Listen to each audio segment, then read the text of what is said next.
Hello.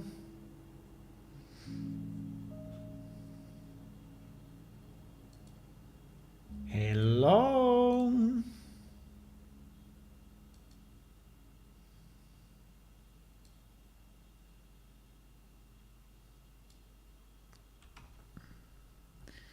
Hello, guys.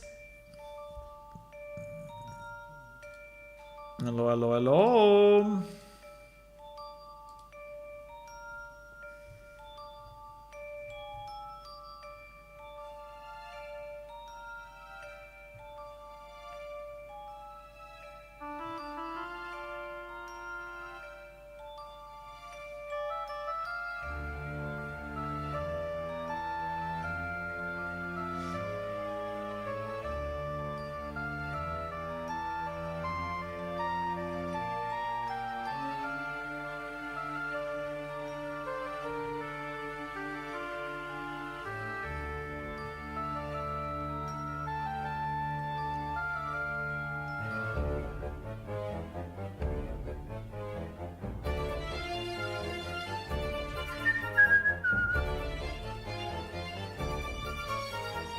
Para pam pam pam para pam pam pam. Para bam bam bottom bottom.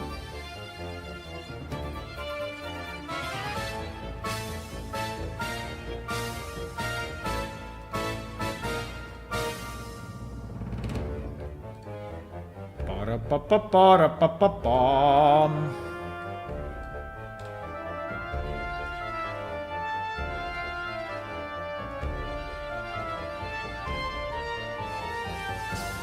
Para bam para bam para bam para bam.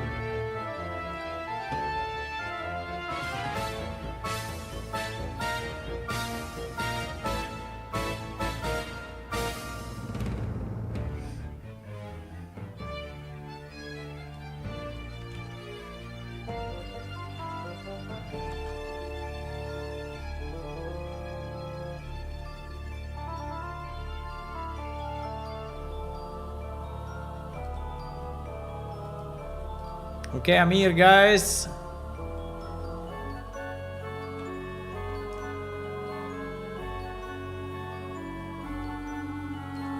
Hello, everyone. Good evening. Good evening, good afternoon. And welcome to another stream of Plane Shift, where we build our game. Yup. We build our game. Yup. Yes. We build our game. Now, tonight, I have a bit of a special announcement because we will determine the winner of the giveaway. I don't know exactly when I will roll it, but I will roll it soon. Oh, sorry, I didn't post the... Oh, I forgot. I didn't post the thing. Wait. I have to post the link to the live. The link to the live stream. Here it is. Here it is.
Okay, sorry, I got distracted a second. I'm here. How are you guys tonight? Hello, Video Nomad. Hey, thank you for the 17 months of subscription. I don't know why there is that thing and not the plane shift one, but hello, hello. Wow, 17 months. Hey, 17 months is a lot. 17 months is really something. Thank you. Thank you, thank you. I have to change the Patreons because actually we have 37. 37. Because that one is not updating himself automatically, right? So he's a manual thingy. We have 37 out of 40, yeah, on Patreon. Okay, the last time I checked. Hello, hello, Hula. Hello, good evening. So tonight we're gonna do the first. We're gonna determine the first winner of the giveaway for the 3D printed plane shift miniature, right? Which is kind of cool. I don't know when I will do it, but I say that I will do it in the next 2 hours, right? Roughly, the next hour and a half. So if you stay tuned, you will see. Here I have the wheel with all the names. We have 8 people.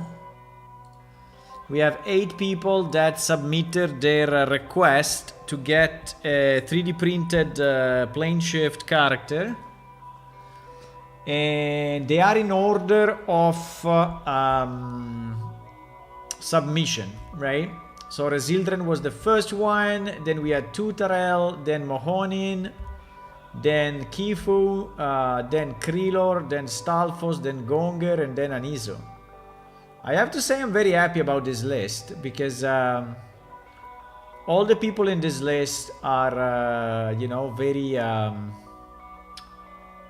close to Plane Shift, and they're all friends, you know, of Plane Shift somehow. They are players since long time. All their characters have been registered. They did a lot of hours in our game, and so whoever wins, right? I will be pretty happy, right? And at the moment, Tutarel, yes, the wheel is on you, but it's just random, right? It's just because I created it this way. But we will spin it. And we will see who is we will determine the first winner, right? Tonight. And then after I determine the first winner, I will work on the miniature. It will take some time, so don't expect the miniature to be available instantly, right? So it will take me some time to build it, to actually understand the right position. I mean, there is a bit of work to do. Also to smooth it out, because I have to smooth the geometry, so otherwise you will see a lot of triangles. On YouTube there is a Lufthansa advertising on the screen. Yeah, Kid Bay, I mean, there is advertising. Hello, Grey Mouser. Hey. There is advertising sometimes, yes, on Twitch and on YouTube. So, but hopefully it will go away soon. Usually they last like, I don't know, 10 seconds or so. So after we determine the first winner, I will create the miniature, I will ship it to him or her, and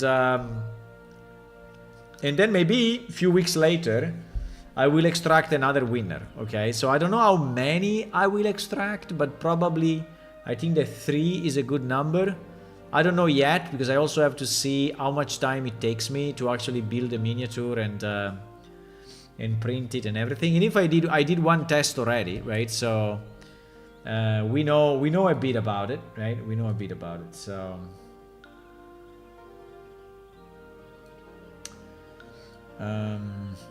Yeah, so if you don't win the first run, you know, you still have the chance to win a second run, right? Hopefully.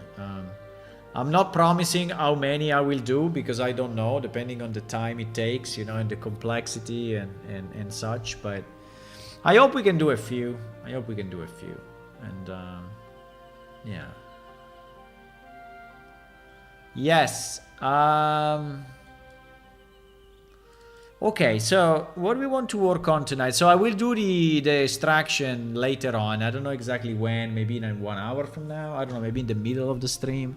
We will see. It's a bit random, so if you want to follow and check the stream, right, you will catch it. And anyway, I will post the winner on Discord. And so you will see in the announcement if you won or not, right? I will post it there. Let's say with 8 people, right? Your chances are pretty good. 8 people is not a lot, right? It's not 20, it's not 50, so chances are kind of good. Now, what we were working on this cave entrance, right?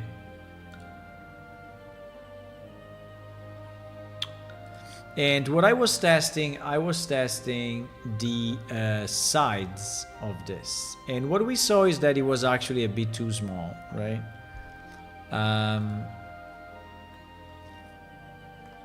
So I think we should increase it about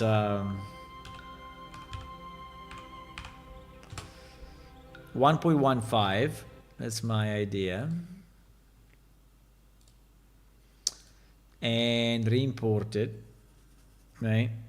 And see if with this size we can be happy. I mean, there is a lot of, you know, space here at the top, right? There maybe is too much. And also I would say there are certain angles here that are a bit maybe too square, right? Like for example, this part seems to be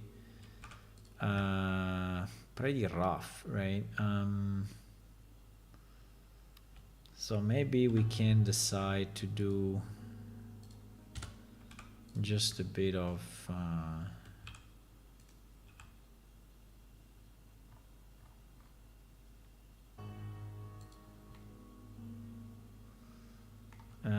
bit of smoothing.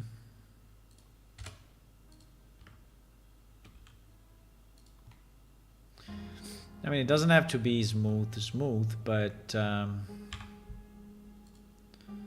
think it would be nice if you don't see those heavy corners, right?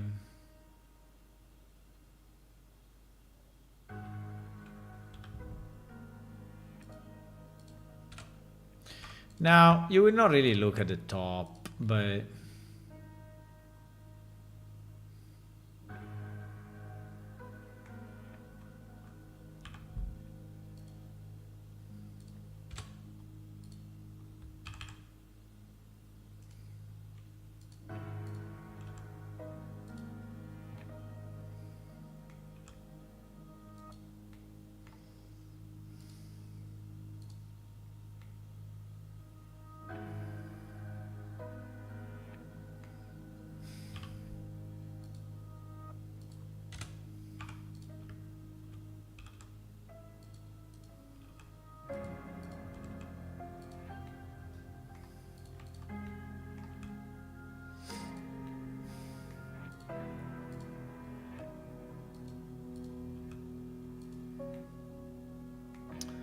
I think it's fine.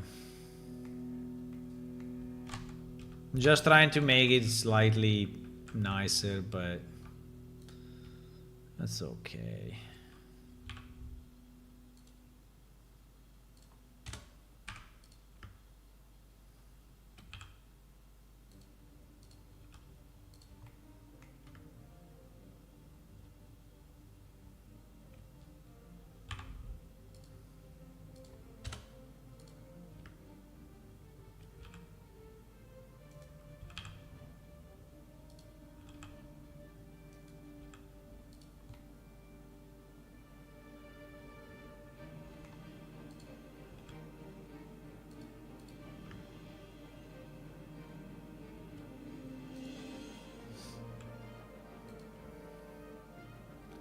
Okay, it's fine. Let's not make it a science project. Let's not make it a science project. I would say it's okay. It's a bit better, yeah. Just a bit better. So this will be the entrance to one of the generated dungeons, right? And actually I would like, if possible, to add more variations of this. So it's just not one type of entrance, but maybe we have, you know, 2-3 different type of entrances, so it doesn't look always the same. I think we can reuse the core idea here, but then maybe we can change a bit the column or the rocks or the sides of the... Now, it will take a bit of time, so maybe for now we can go... If we are retargeting the release next weekend, I think maybe we can also stay with one at the moment. You will not be able to go past this point, so you will never see the fact that here is fake, right? But you will never see it. So as soon as you reach this, here there is an invisible wall that is preventing you to go forward, right? So you will not be able to see that it's actually ending there. That's the idea.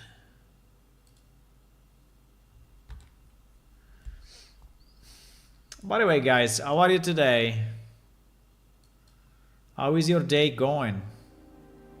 My day was nice. I met some very old friends, and it was kind of nice to be with them. They were very... I mean, it was feeling like home, you know? When you are with people that you know since very long time, so...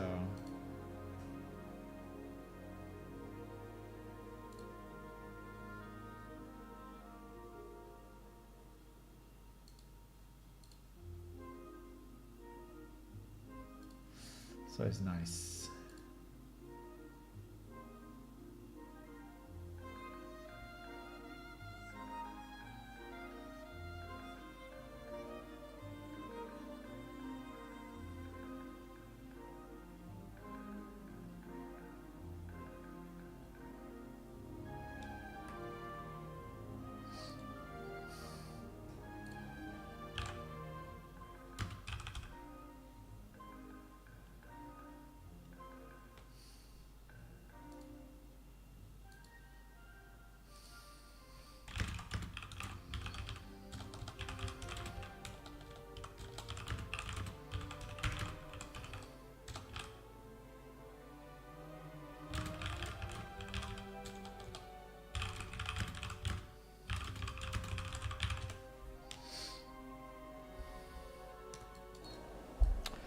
So the idea is that we have an item, which is actually a cave entrance, which is this thing that I can drop to the ground.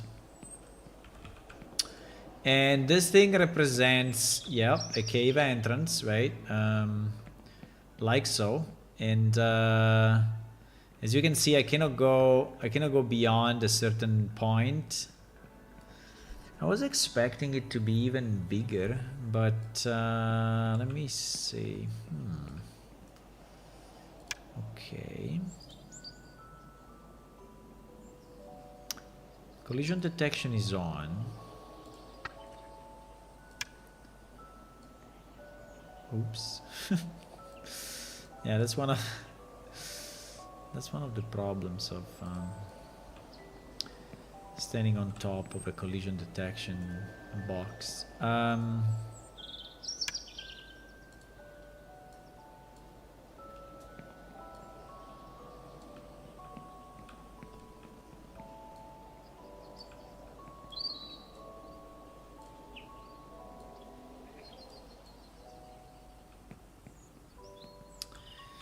So I think now this is not the best place, I guess, right, to do this kind of thing, because it's actually this place is, you know, in the middle of a road, so it's probably not the best. But I was just trying to understand if it looks reasonable or not when you put it next to next to a ledge.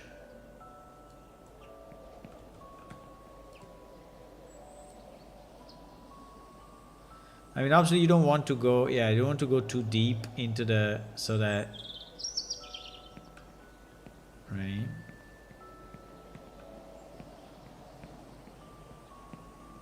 Yeah, but like this, you know, is attached enough, right?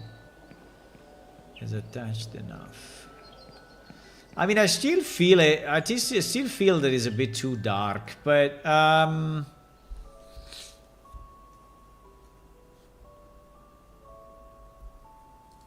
I still feel it's a bit too dark, but does it feel like a cave entrance? I mean, it kind of does. I don't understand too much why my feet are actually going inside the ground here. So why this part is not...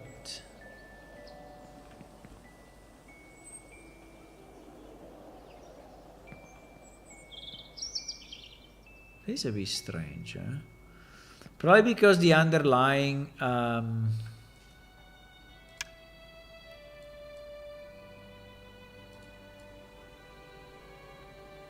yes, because I think the underlying ground landscape is getting some priority. So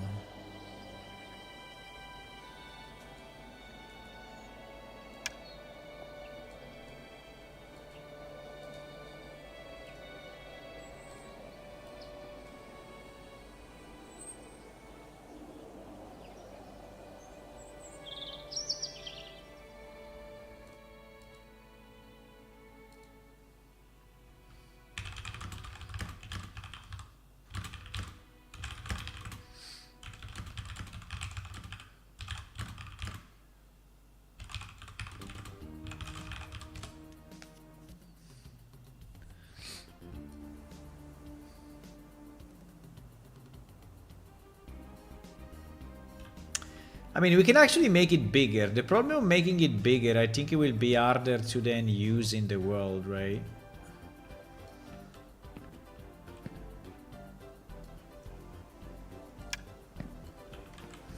So let's try to put it in another location and see how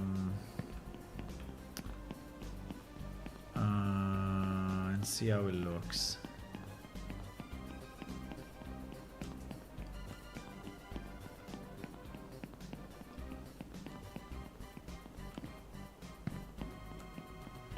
So for example, if I want to put it here, right?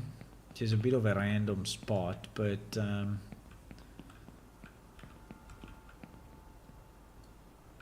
if I want to drop it,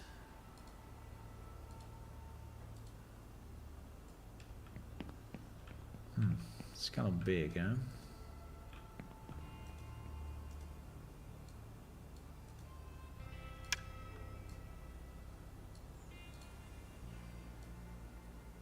Yeah, if you collide with it, it's obviously going to be, I mean, it moves you.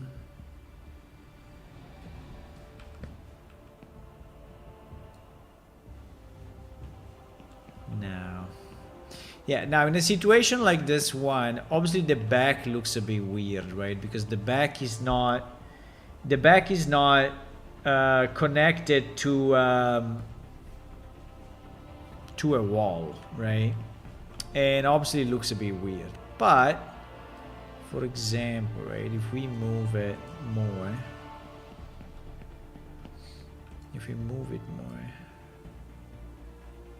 and we do something like this, right? Is it usable? Yes, I think it is usable. Now we have a lot of trees here, so it's a bit annoying, but I think, for example, you know, a situation like this is okay. I continue to feel that this is a bit too dark.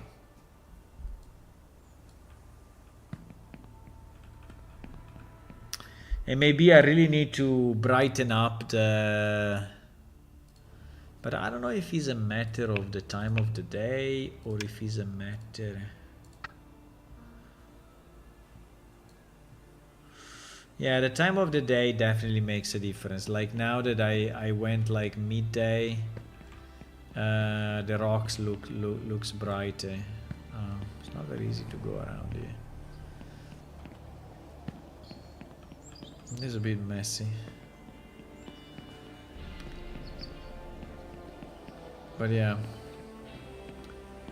But actually it's not too bad. I think we can use this thing.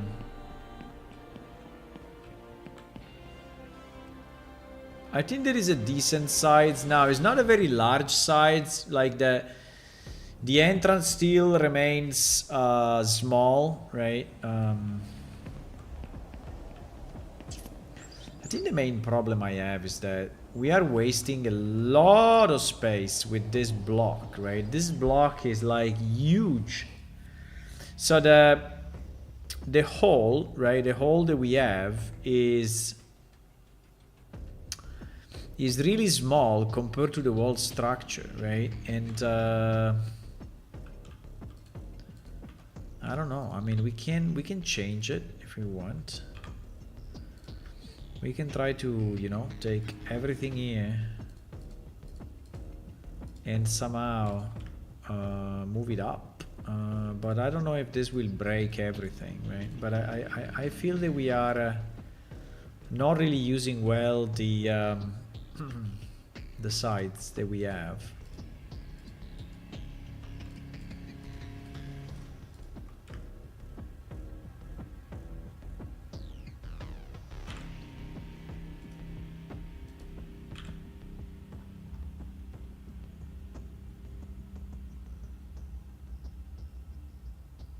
And we can retexture it, right, a bit. But you see, I mean, I don't know. I'm thinking that we are really using badly. I mean, the top is too high. Or we shrink the top, or we push this up. I mean, one of the two, because I think it looks a bit of a waste, right? It looks like a bit of a waste, actually, to have such a huge.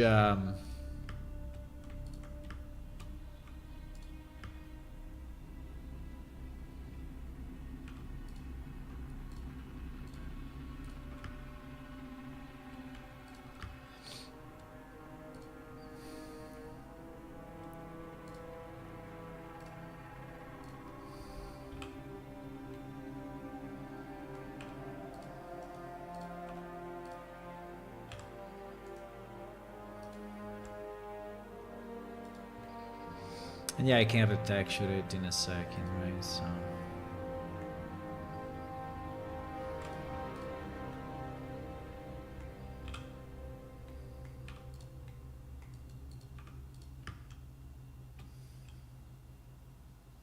For the one of you that just joined, tonight we're gonna do the first giveaway. The whole game is a bit dark. Yeah, I kind of agree, actually. The whole game is a bit dark. Yeah, I tried to fix it in many different ways, but I never really found an easy solution to fix the lights, right? I never found an easy solution. It seems that Unreal Engine is very good with lights in theory, but in practice is also very hard to set up. Right, something that works well. Yeah.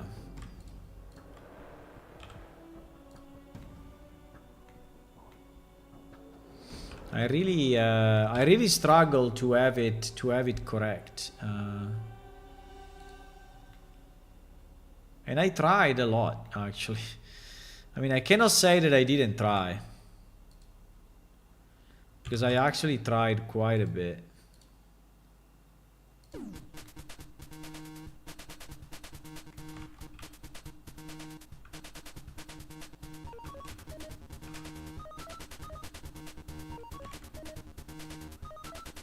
It's not that I didn't try.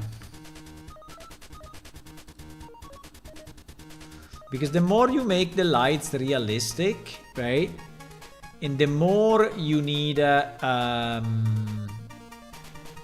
lot of lights.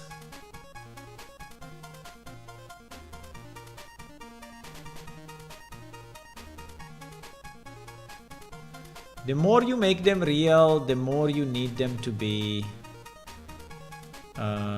first of all, you need more lights and you need them of good quality, right? And the more lights you add and the more performance hits you start to get. Which means that you have to be a bit careful, right? Not exaggerating, or you may end up in trouble for performances, right? So...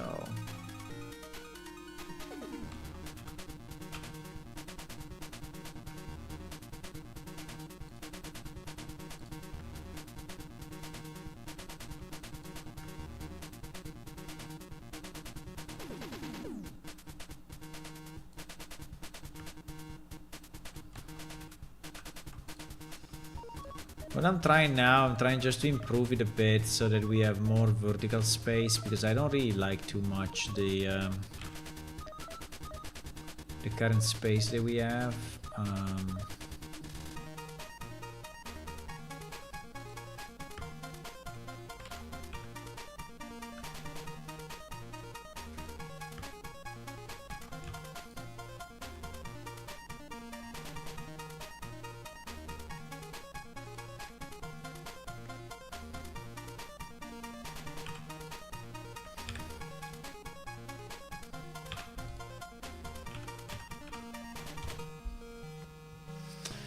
I think we'll just spend a lot of time dropping torches, a lot of spaces. Yeah, that's a solution. That's a solution. I mean, you can just decide to drop torches whenever, you know, you need lights, and I mean, there's still a solution. It's a solution. We can do that. Consider that when you drop a torch, you are adding a dynamic light, right? So the light is full dynamic. The light is full dynamic.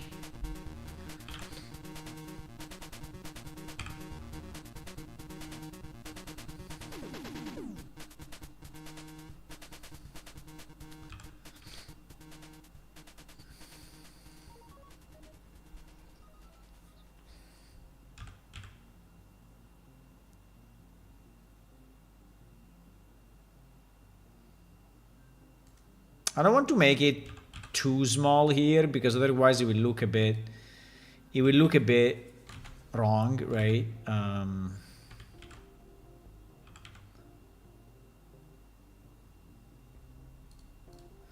But at the same time, I still want to have it like is compact enough, right? So that it's not super large, or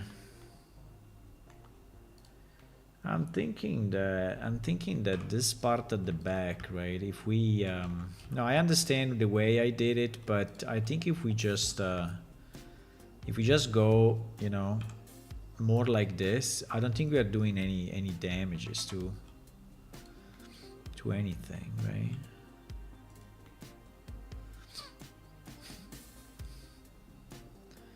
Actually, I think it's probably better to have it that way than not, right?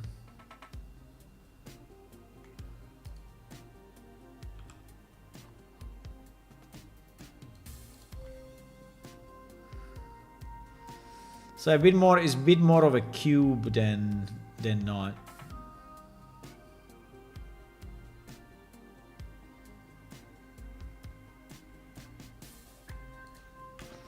Okay, so now we should have definitely a higher middle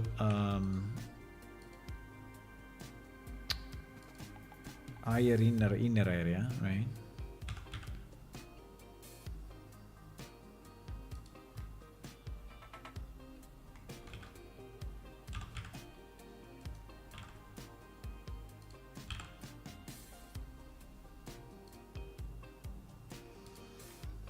There should be a higher inner area. I'm just wondering if I want to make it. So this will look different now, right? So this part will look definitely higher. And I think it will look better, by the way.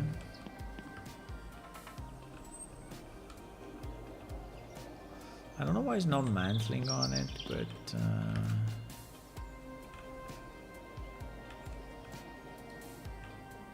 so let's try it. Let's try it with this change and see how it looks.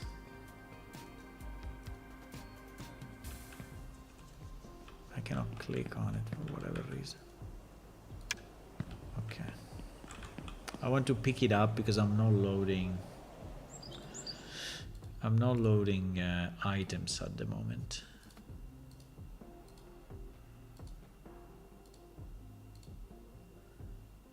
It will look a bit more square, yes. Compared to what it is now, right? So now it's more organic. I think that now that I reload, it will look a bit more square, yeah. But I would say it's not insane. I think it's actually good.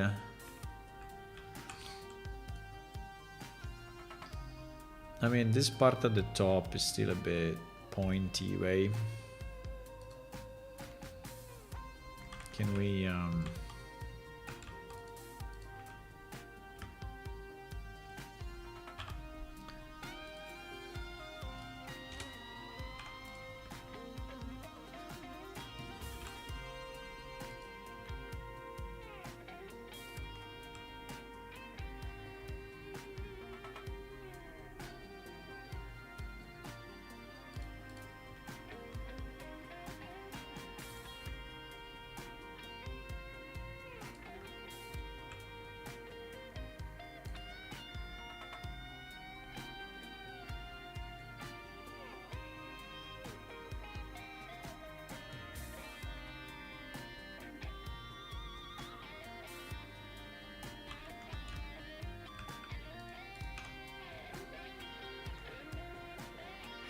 Hello, Mike.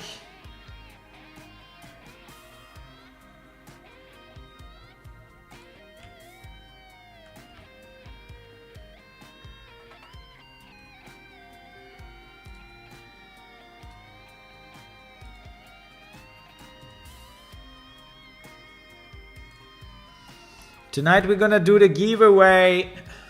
The first winner of the giveaway tonight. Tonight, my boys. Giveaway is coming. I have the wheel ready here. There are 8 people registered.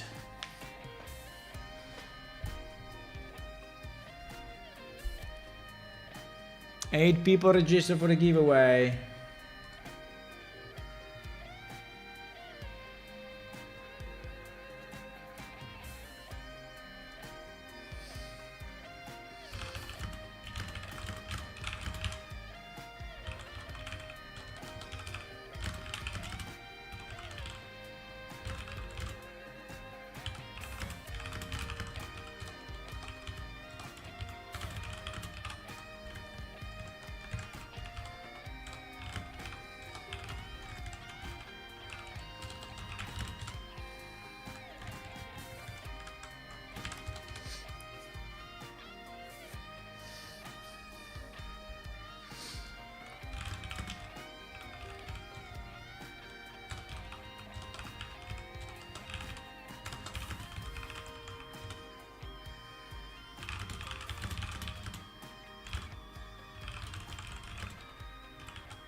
And just explaining to someone the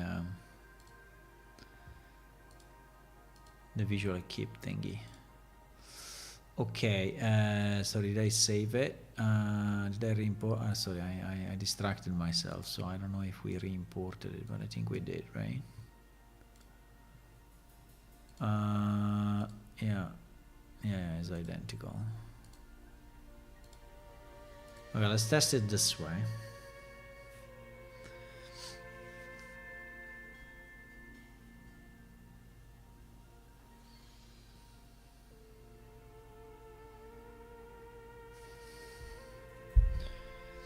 Da da da da dime.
Oh, it became night. It became night meanwhile. Anyway, I'm pretty happy about all these different, you know, technology pieces that I'm adding to the game. They're actually pretty cool. As an ability to, you know, drop item like this with collision detection and use them as entrances, dynamic entrances to dungeons. I mean, it's pretty nice. Oops, I think I messed up a bit. Let me see where we are. Oh, I think we went a bit too deep here.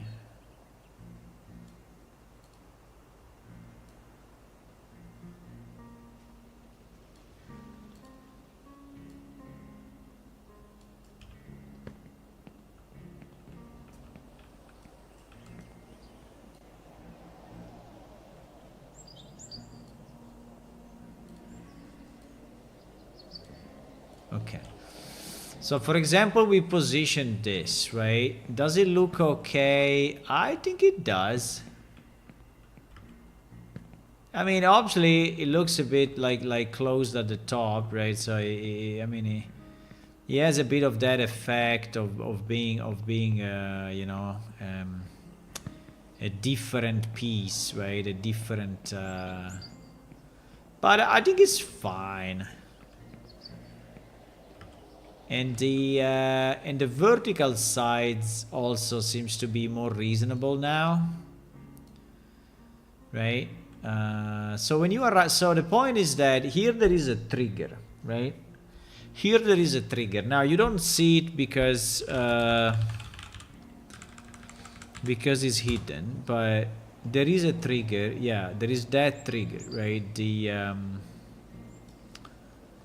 now I just have to be sure that the trigger is just at the limit. No, I think I have to move the trigger. I have to move the trigger a bit to the back. I mean, not much, but I have to move it a bit to the back because you see that is already where my character is getting stuck, right?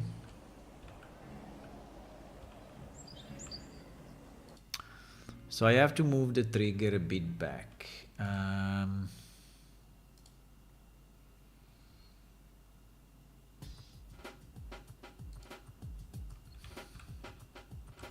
I think this trigger is too deep.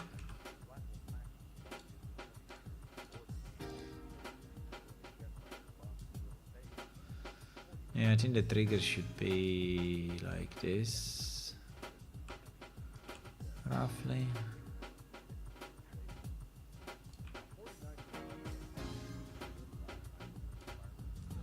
Yeah.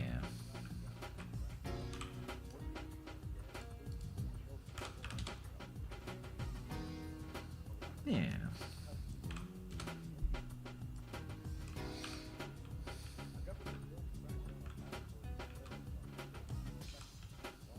Okay.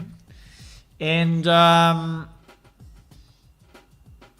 mean, then what you can do, right? You can decide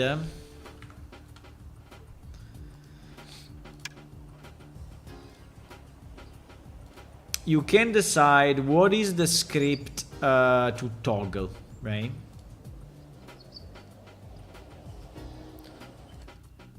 I don't remember if I mentioned it here. Magic portal.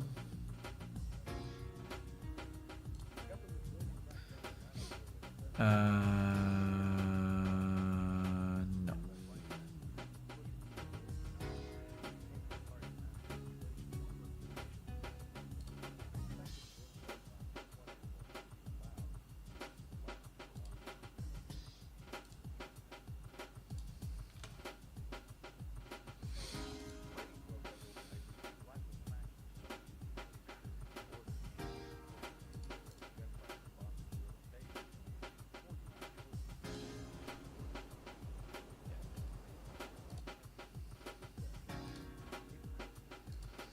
Hello, Smurf Daddy. Nice UI, you did it all yourself? Yeah, I did it pretty much myself. Now the UI, yeah, I mean, it's thank you. I think we definitely can improve the UI somehow because it's a bit too dark, right? All this blackness, but. And not all the windows are looking exactly the same, so there is a bit of a mix between the windows, but I think overall is okay, right? Overall is fine. Yeah, I still would like to improve it if possible somehow, and make it more homogeneous, right? More harmonized somehow, but yeah.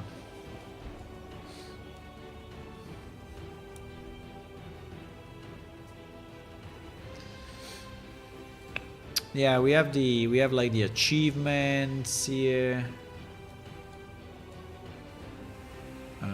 We have the achievements. We have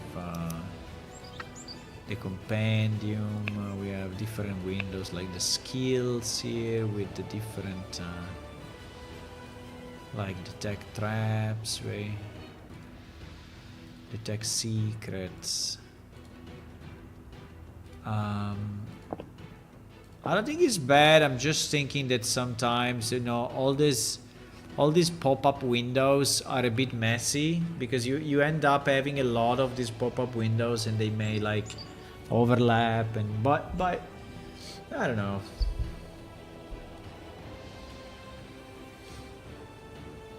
Let me see.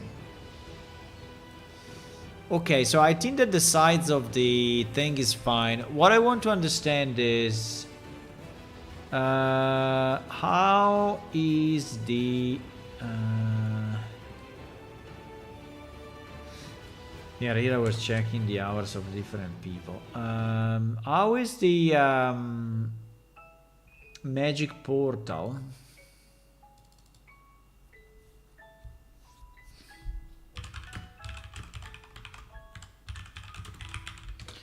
How is the magic portal configured? Let me see.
Pam pam pam pam.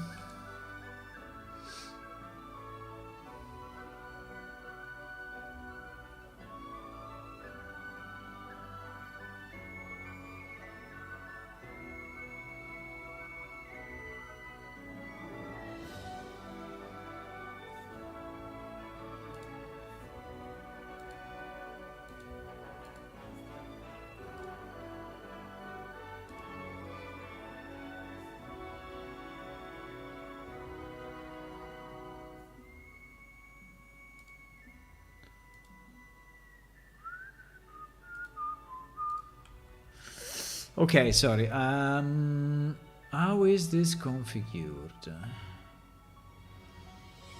Oh wow, we have a lot of portals here. Huh.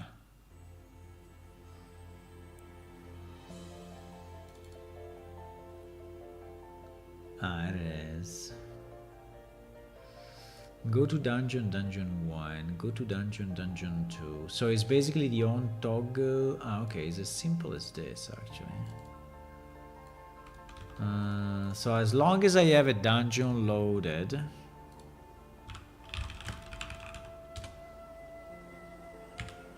so if we create a new dungeon,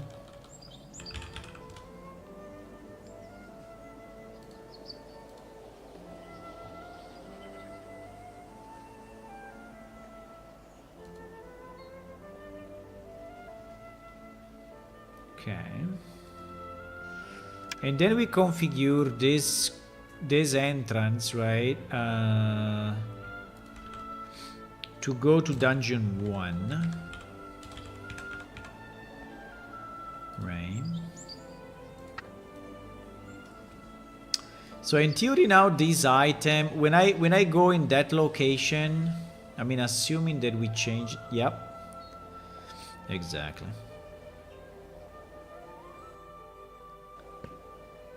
Okay, fantastic. I don't know exactly why we spawned here, which is a bit strange. But anyway, it kind of worked, right? It kind of worked. Now, if I go back into this portal, I have no idea what will happen.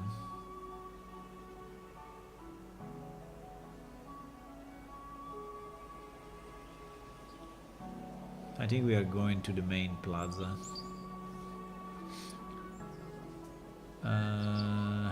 Which is not really what we want. It is not really what we want, yes.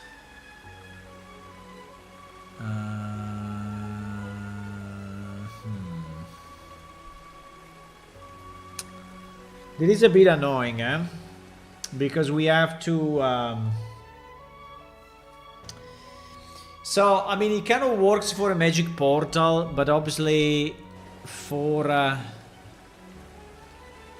cave entrance, I think it looks pretty weird, right? That we have...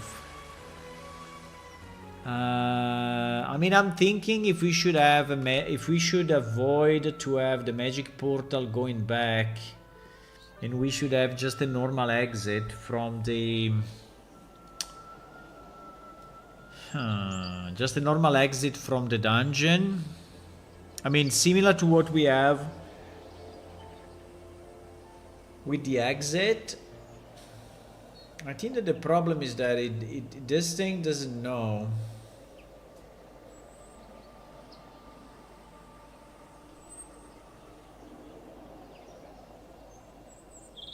I mean, we could search, right? So one idea could be this. One idea could be that when you pass the portal, because I think what happens now is that we are generating the return portal. Let me see. We are generating the return portal, right? Teleport return coordinates. Teleport return coordinates.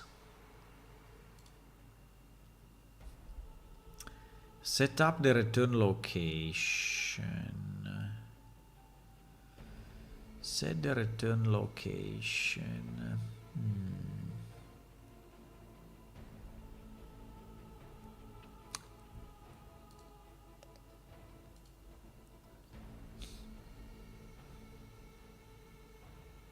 Ah.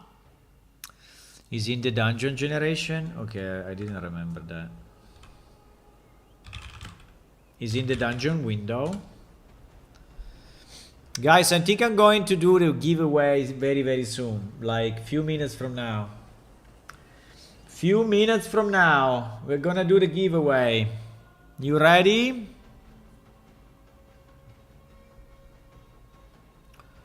Few minutes, I'm gonna do it.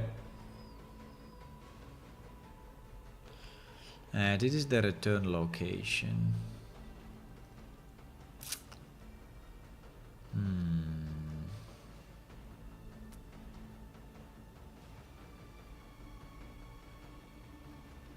I don't know exactly where this is saved though.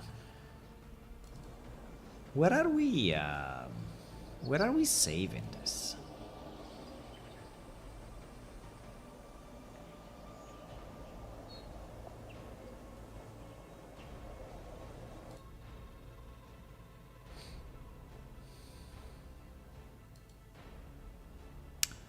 I think we are saving it in the save game. Yep.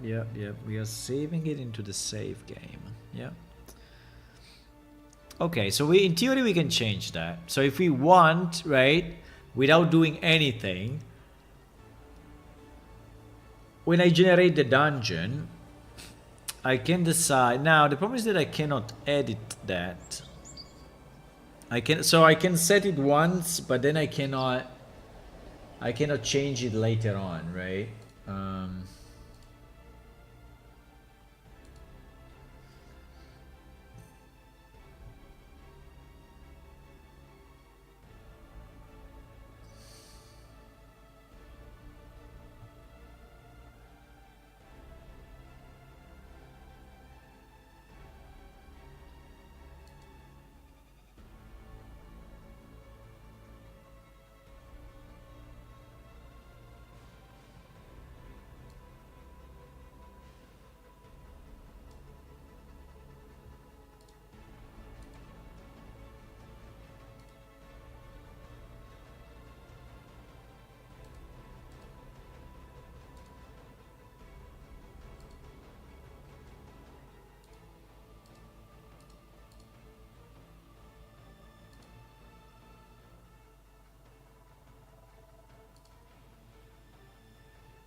I think it's enough. Would be nice to be able to edit that. Because that is actually saved on the dungeon. Maybe we can have an additional command, you know, to change some of the parameters. I think that probably the return location is really the only one that I want to be able to change.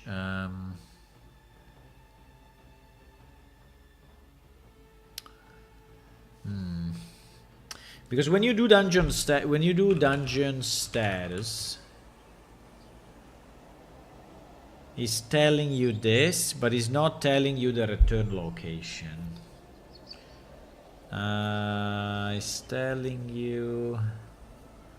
So it's telling you the dungeon name, the difficulty, which is here, the loot quality, how many common rooms, stairs, and rare room he has. How many main loot, how many furniture loot, furniture no loot, how many ground traps, doors, secret doors, and NPC, and how many players in the dungeon. Now, he's not telling you, for example, if there is a riddle on the last door, yes or no. And this is also an information that in theory is saved, right? Yep. It is saved, and it's not telling you the return location. So I would say that I want to add to my dungeon.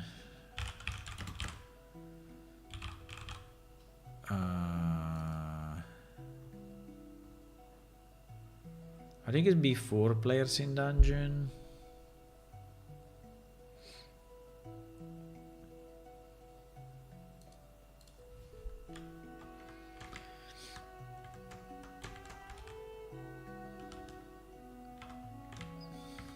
I think we can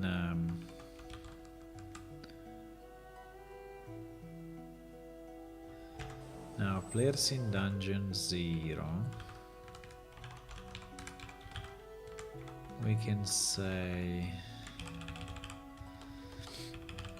no, but I would like to put it before, right? Yeah, before, I think. So riddle will be a yes, no.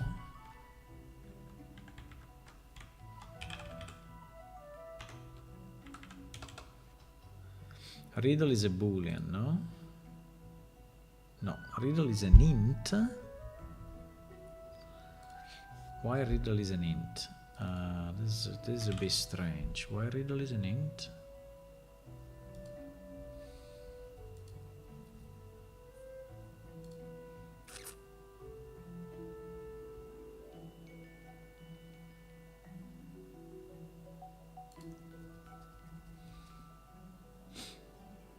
I don't think it's the random riddle. I think it's just a 0-1.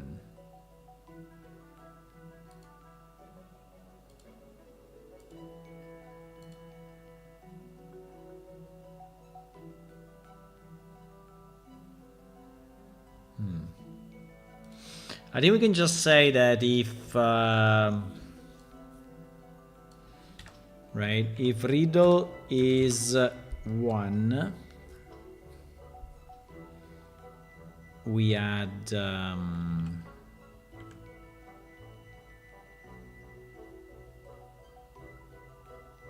yes. Otherwise we add no. Do you think this will work? Maybe. So it will be riddle yes and no, and then there will be return location.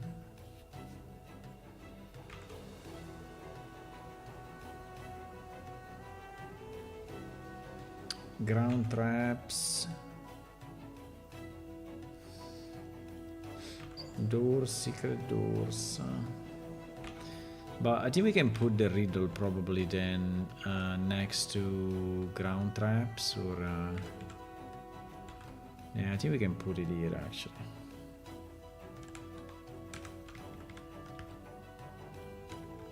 So we don't do it double, okay. And then we have the return location, right?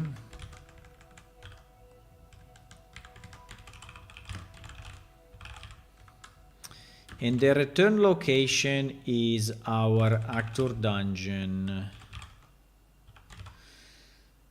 Actor dungeon. Guys, do you want to have the say which riddle is used? I don't think so. I think it's just a yes or no. I think that my riddle is saving. No, I think it's saving the number. Anyway, we can say that if it's greater than 0 is a riddle. Maybe.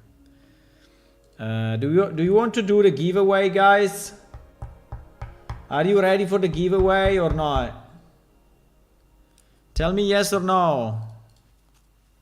Giveaway, yes or no?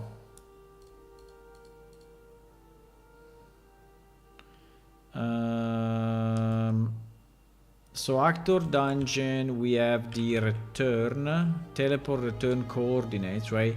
There is a vector, and I think we can...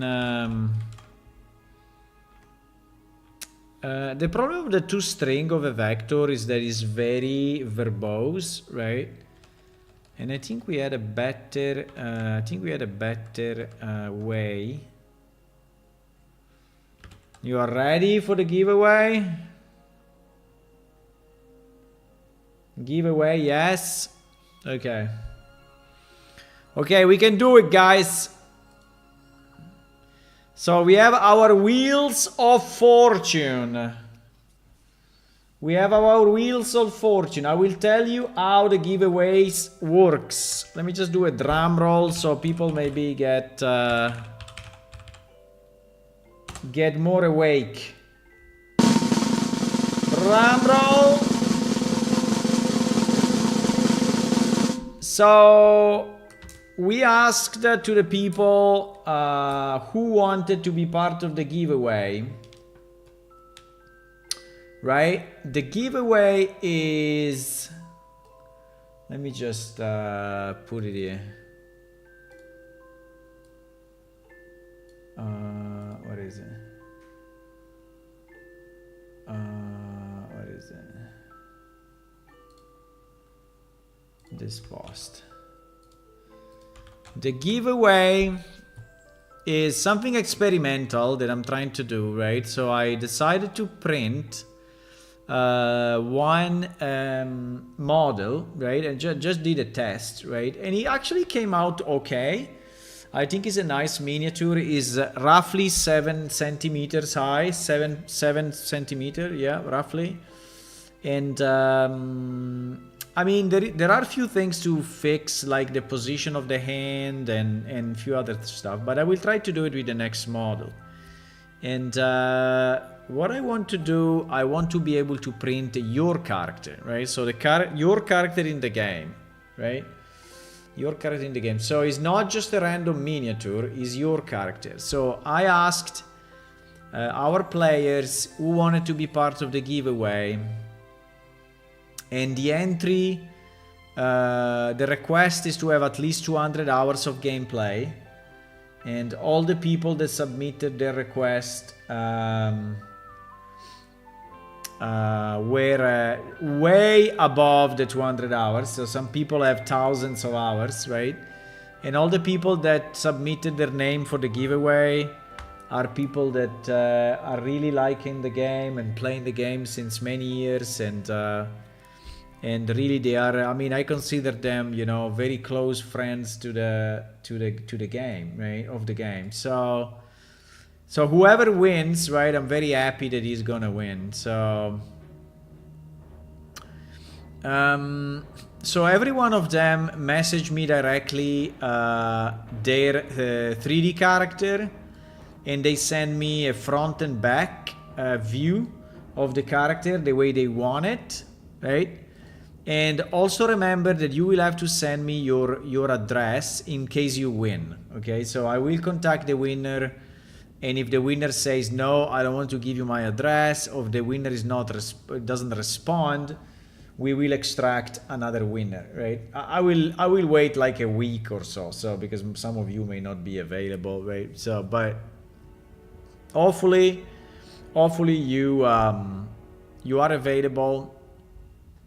And so what I will do, I will extract the model from the game, try to equip it as your character is equipped, and then I will print it and ship it to you, right? All of this is free of charge. Now I just have to understand for the US, where there are some fees from the Trump administration, that they put some fees on goods sent from overseas. If you will have to pay something on your side, but in theory it should be zero. But I will double check that, right, before sending it to you. And we can ship everywhere in the world. Hopefully that will work, and this model will reach you. I really hope so. And if you don't win, right, if you don't win this round, you may win the next one, right? Because I will extract one winner today, only one winner today, and then I will create the model, send it to you, and then maybe in few weeks we will extract another winner, okay? So if you don't win today, don't lose your faith and hope, because you may win the next time, okay? You may win the next time. Tariffs are good, yeah. We make Planescape great again by adding 50% tariffs. Yeah, exactly. So unfortunately you pay the tariff, not me, but we will see. We will see how that works, okay? So if we are ready, there is a 15 seconds spin, and I will spin now, okay?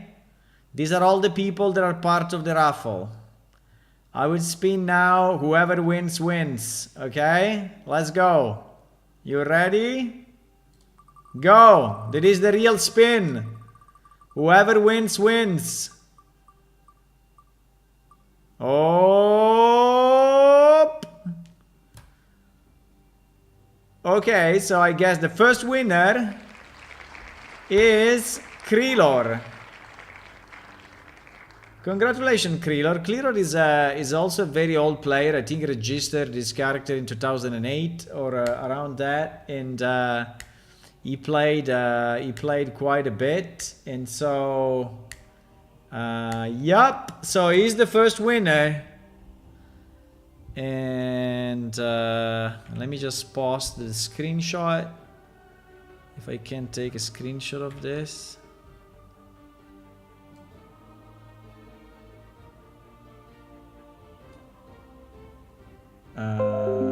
Now, if you didn't win, as I said, if you didn't win, don't worry, because there will be another spin in few weeks from now.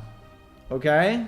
In few weeks from now, you may win again. Okay? So don't lose your faith. I don't know how many I will actually spin, but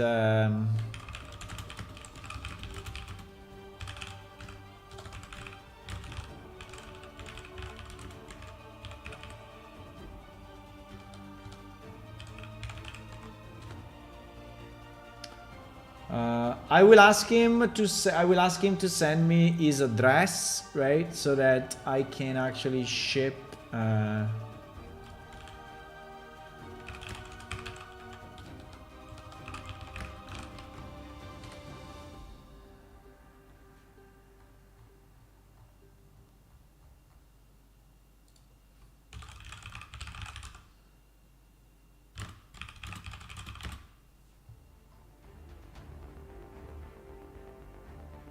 So I'm just telling the guy in direct message that he won the giveaway.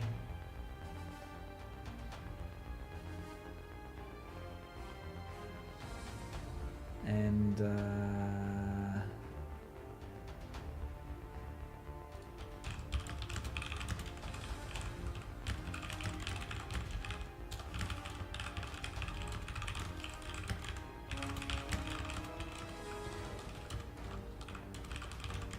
okay, I just sent to him the congratulations.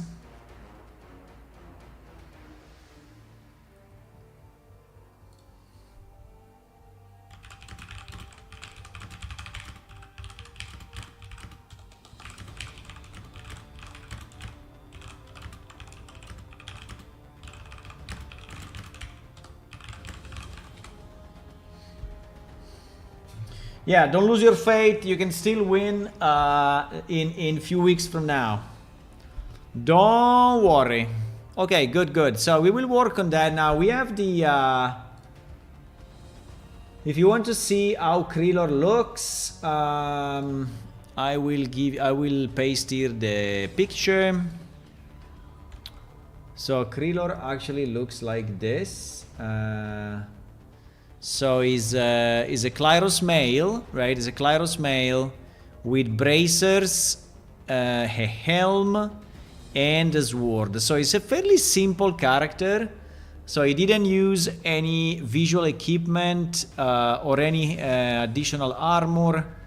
I mean, this armor is only a texture, so there is nothing for me to do. So I will just have to ensure that the bracers are properly modeled, and I will have to ensure that the helm is also properly modeled, and the sword. Actually, the sword I already have, because this is the long sword, so we already printed this sword once. This sword is actually...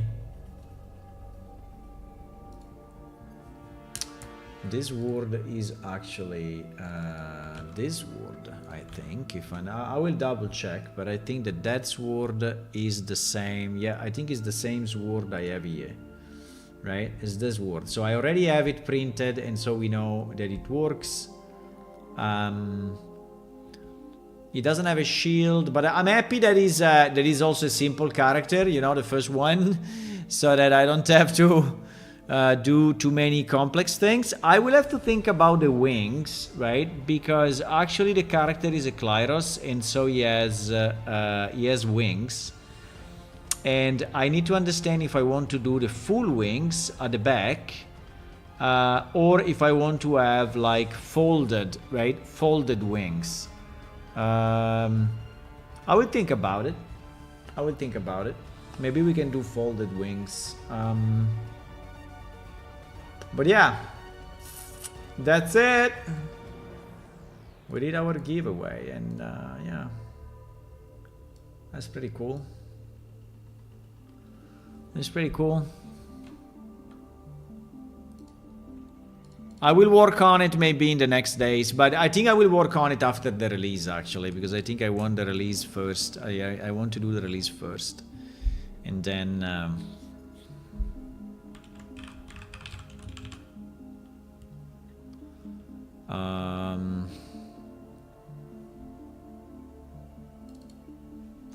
I think I had a vector, yeah, exactly. I think I had a vector toString in my libraries, and I think this was a bit easier.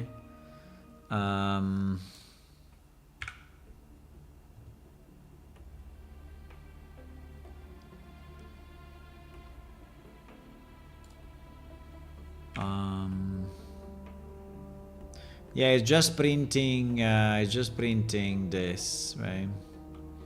So the output is very simple.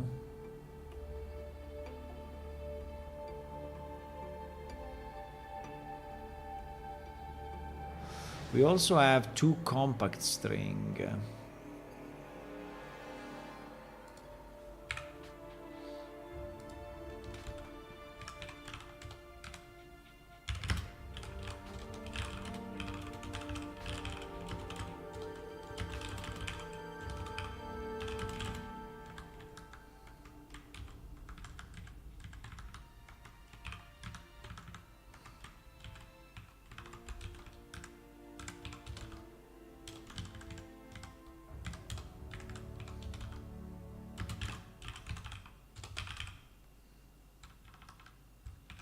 Okay.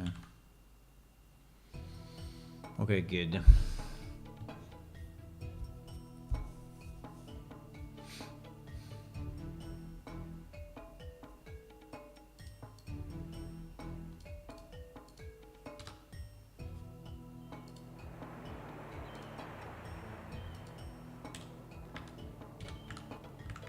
Congratulations, Clearor. Congratulations, Krillor, for the win. It's a bit of an experimental giveaway, so we will see how to extract the character from the game, how to create the miniature, and I already printed one just to be sure that we could do it, but yeah.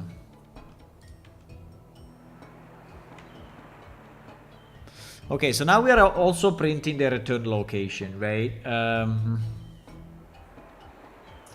Fine. You know what I'm thinking? I'm thinking if I want to have like, but I think I mean, just for the dungeon, would be kind of nice if the teleport was not a teleport, but was just the entrance of the cave. But fine. I think it's good enough. I don't want to make it a science project. Do you think we need more than one entrance, right? I think it would be nice to have more than one entrance, but at this point I think it will take me too much. I mean, it will take me like another, 2-3 hours to just create a variation. And I don't know if I really want to do it. I mean, one easy variation would be like to take this part and make it larger on the side so that it looks more like an arch, right? More like an arch than I mean, maybe we can try, but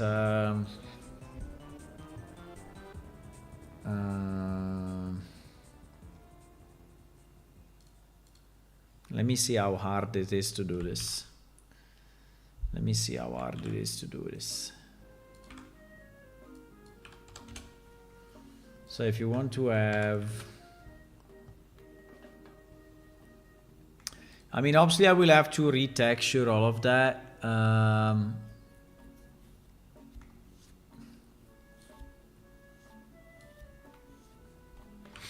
The idea could be to take this.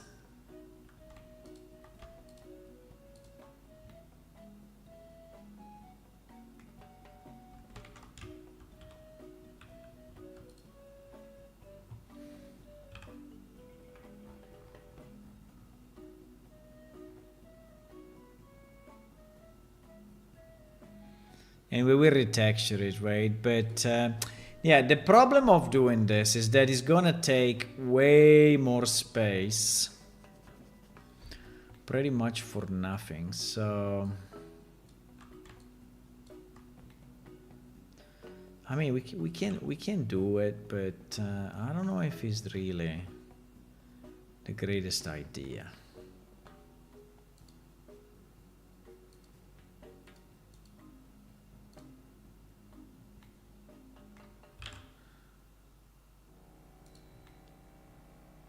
I mean, I could do something like...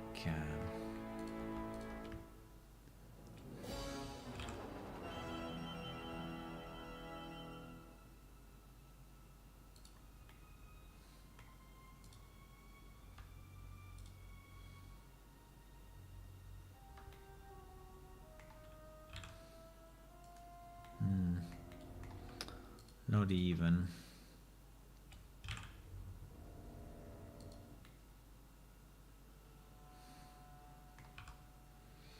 Do you think it's worth it to have like 2 different cave entrances that look slightly different or no? Your Cran is air riding. This still happens from time to time. No, my Cran is flying because we are flying. I can fly. You cannot, but I can. As a game master, I can fly. So I can remove gravity and fly around the city. If I enable gravity again, like if I'm on top of this, and I enable gravity again, I'm gonna fall down like so. Whoop! Boom. And now I don't fly anymore, right? So it's a command that only game masters have to be able to navigate the world easily. Maybe one day you will also be able to fly with a spell. I don't know. At the moment you cannot, but maybe one day we will have a spell that allows you to fly. Maybe. I'm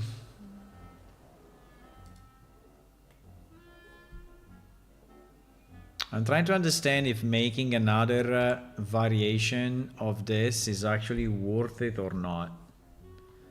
I don't know.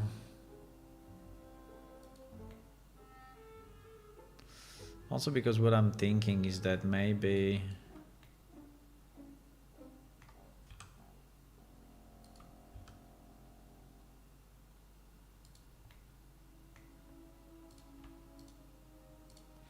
Because also, I mean, it will not be very different, right? It will just be slightly different, and I don't know if it's worth it, actually.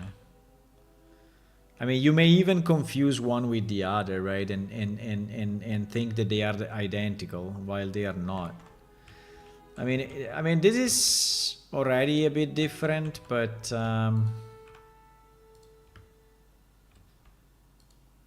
Is it worth it? I don't know. What is going on here? I think it's because there is another piece. Yeah, there is another piece actually.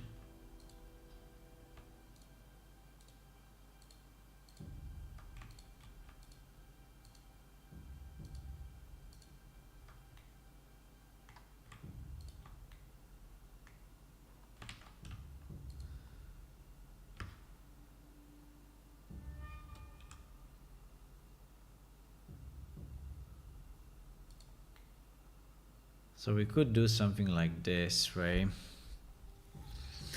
But does it look different enough to be interesting? I mean, considering this part is pretty much identical, I don't think so. I mean, I can rotate it, right? I can find some, I can make it slightly different, but is it going to be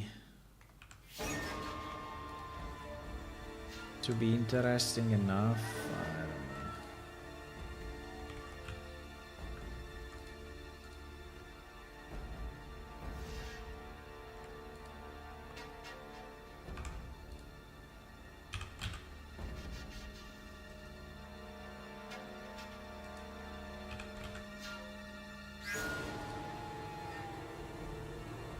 I mean, yes, I can change, like, these rocks, whatever, I can, you know, rotate them, put them on the other side, or put them in the middle so that they look a bit different, right? That we can do.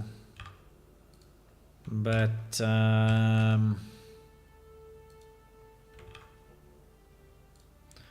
that the entrance actually looks a bit different, but I don't know.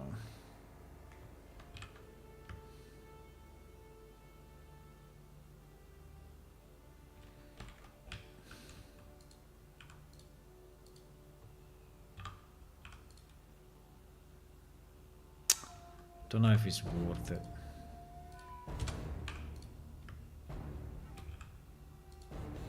I mean, it doesn't take me much, as you can see, to create like another similar variation, but I don't know if it's really useful, right? Also because this part is very characteristic, and I think that it will look very similar. Unless I do, I don't know, something.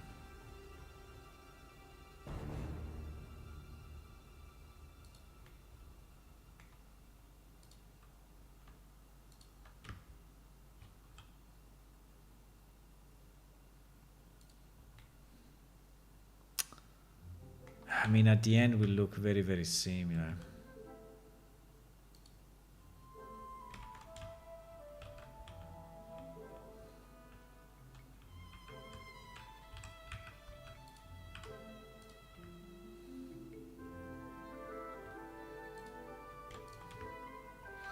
I'm trying to see if we get anything.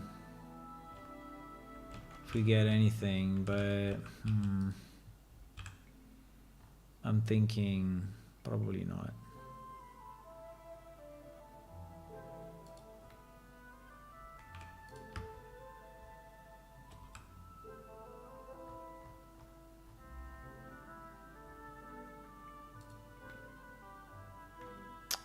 I don't think are these small changes that are going to make it look different, actually.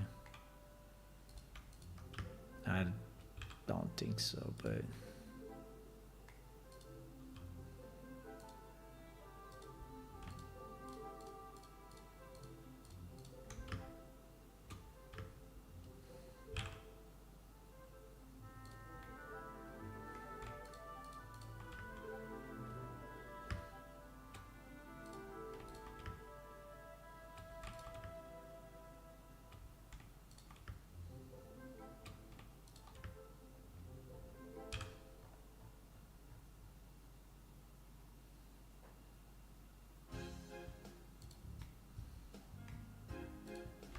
I don't know.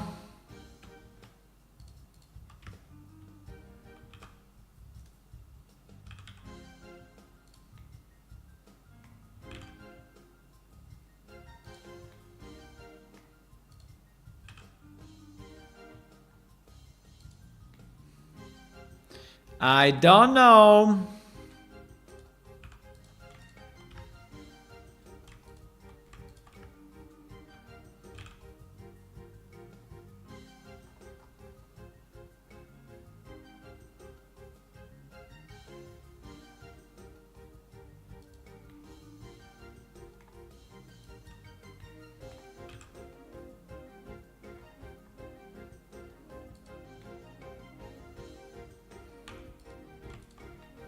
Does it look any different or is it exactly the same as the other one? I think it's very, very, very, very similar. I mean, even if I did a number of changes, right? I think it still looks extremely similar.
We will retexture. We will retexture. I mean, okay, so this is one, right? Let me save it this way. Actually, they are named exactly the opposite.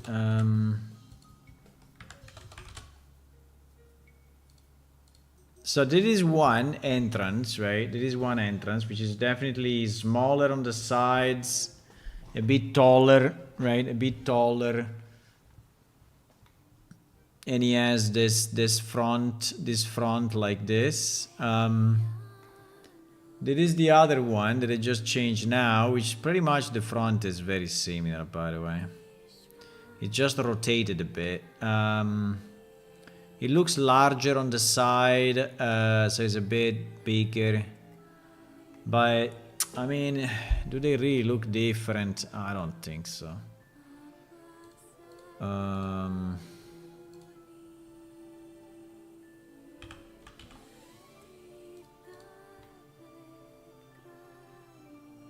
mean, they look very, very similar. I mean, not identical, but still very similar. I think that this part, right? If you could change a bit this part, maybe. But at the moment, the fact that the front, we want flying Klyros to ride pterosaurs. Yeah. Well, maybe one day you will be able to fly around with a pterosaur. Yeah. It's just a matter of how much time I have, you know, how much of my life I want to dedicate to this. And it's already a lot, so I like it. I'm not complaining. I'm just saying that I am one man with two hands.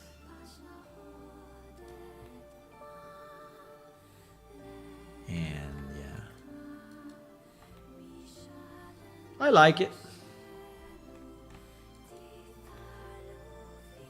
It's a fun hobby, for sure.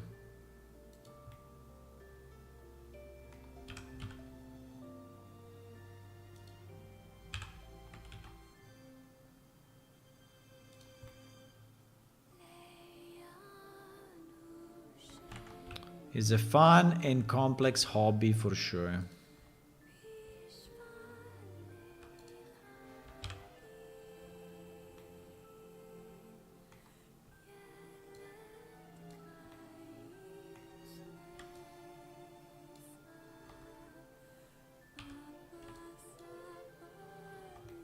Why selecting so strangely? It's a bit weird. Are we selecting? Wait.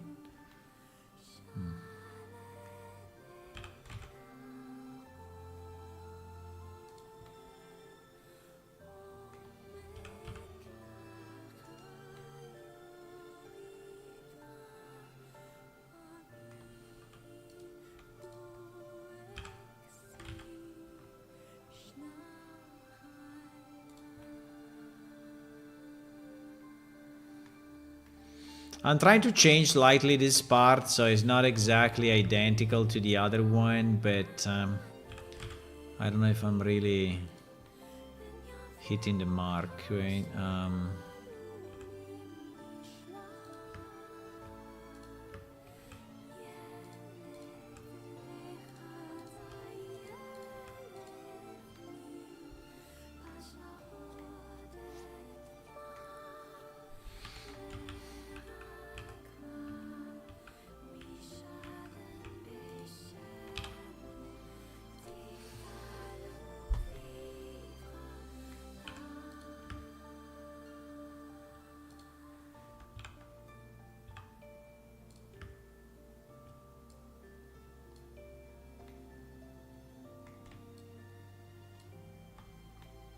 Nah.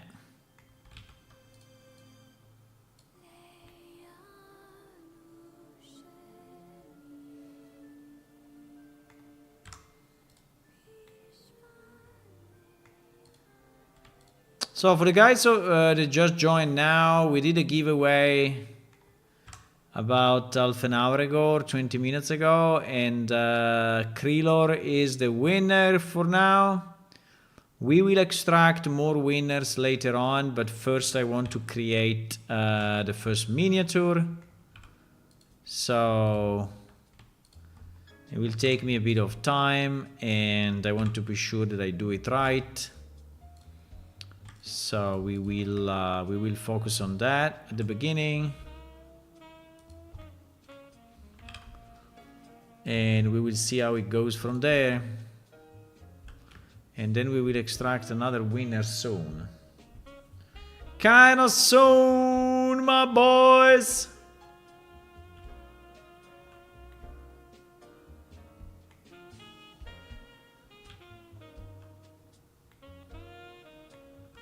I don't know if I want to make this part bigger or not, right? But or this part small. Now, if I make this part smaller, we are back to the other design pretty much. Because the other design is like this, right? So is a smaller.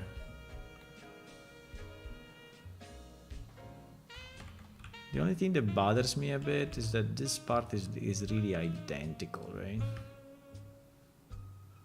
But can I change it without going crazy? The answer is probably no.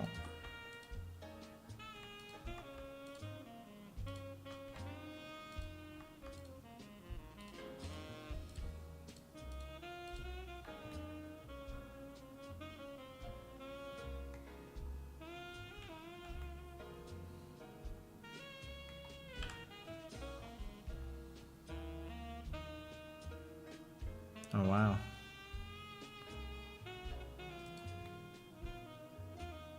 We want to do that? Yeah, maybe. I mean, for sure this is making it look different.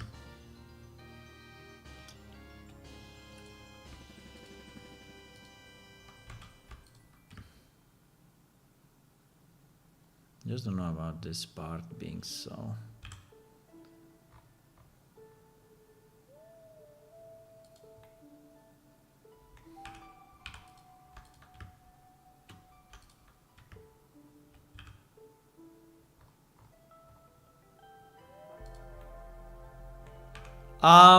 Well,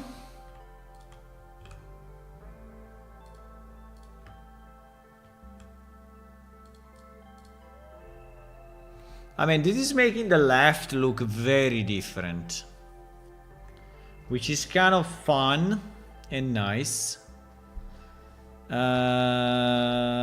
Also, I moved the rocks here, so this rock is actually in another position compared to the other one. So it may actually, now it may actually look a bit different. We may have done some damages, but I hope not too heavy.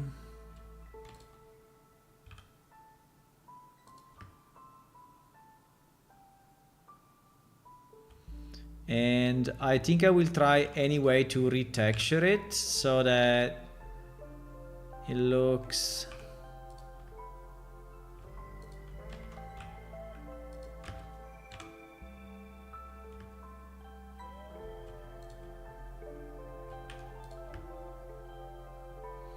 What the?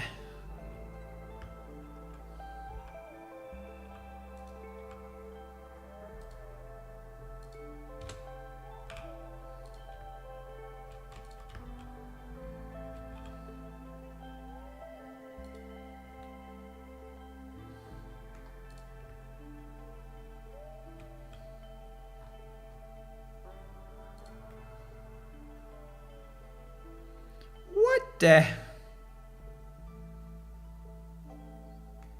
the hell is going on around here?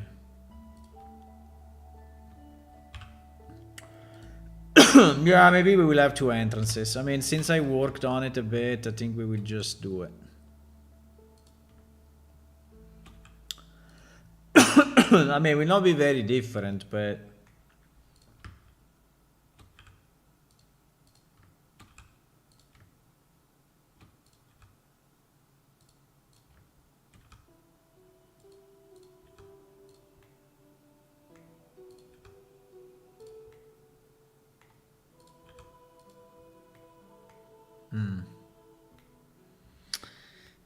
If we could make this part at the top a bit lower, I think it will look also way different than what it is now. But I don't know if we can actually, because I think it's going to be...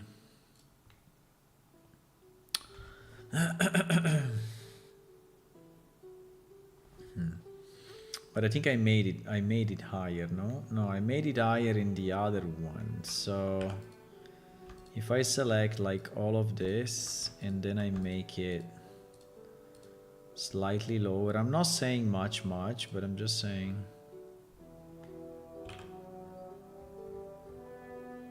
slightly lower.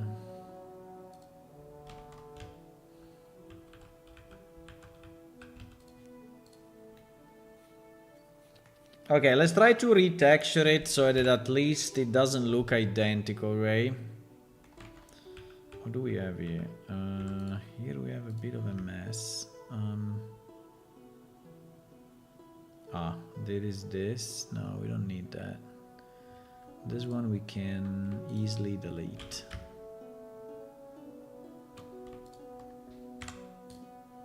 Because that stuff is not visible.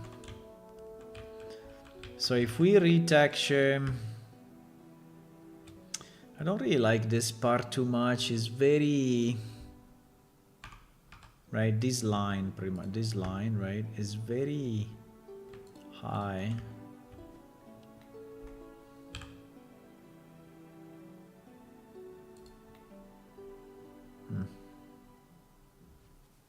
Slightly better.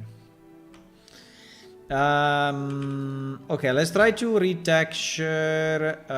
What is this piece? Okay. Okay.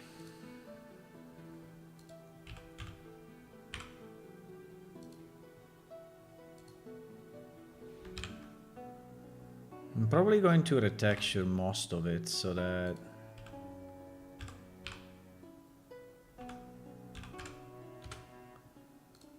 it looks anyway bit different, just because it's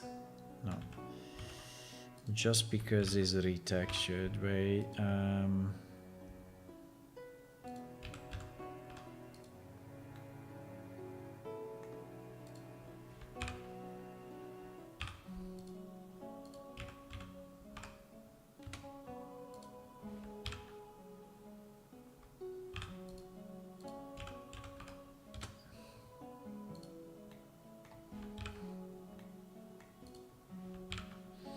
This one in theory didn't change, but fine.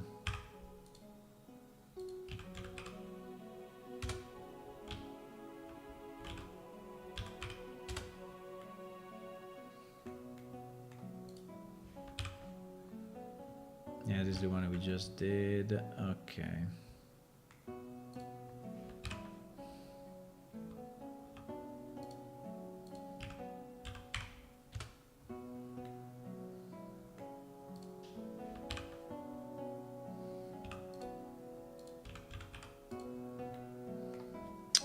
The rest, I would say, it should be fine. We didn't touch it, so...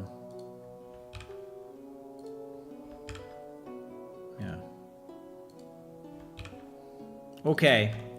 Well, we have two different, I mean, slightly different entrance types, right? Of a cave. Now, the only problem is how to name this, because you will be able to click on it, and you will see cave entrance, right? And now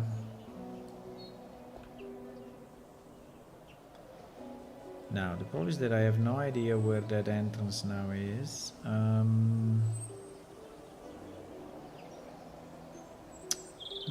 Good question. Good question.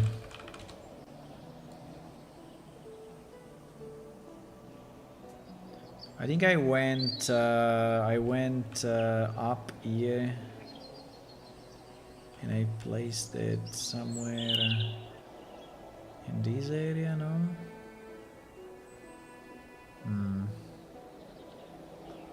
GG finding it. No. I don't remember where I placed it. Did I pick it up? No, I don't think I picked it up.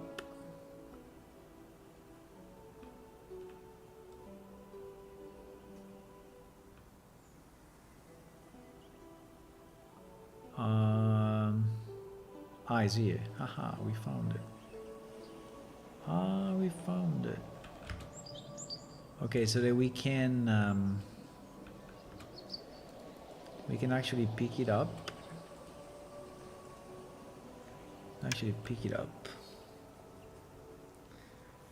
And then we need to disconnect. Extracted as cave entrance 2.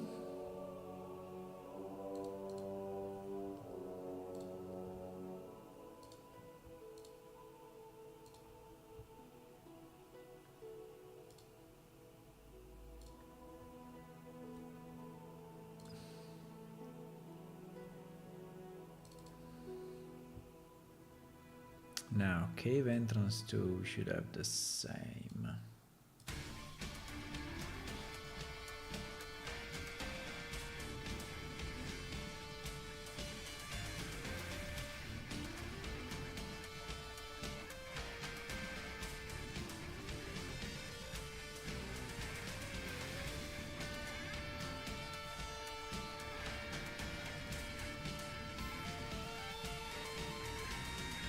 And should have the collision, right?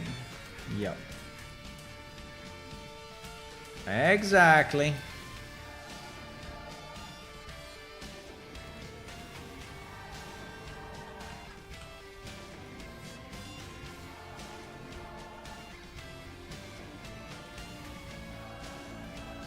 Then we can duplicate this guy.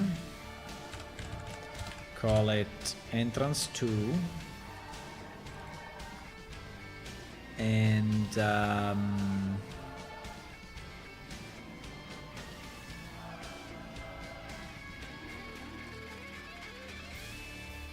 And then we can switch this piece.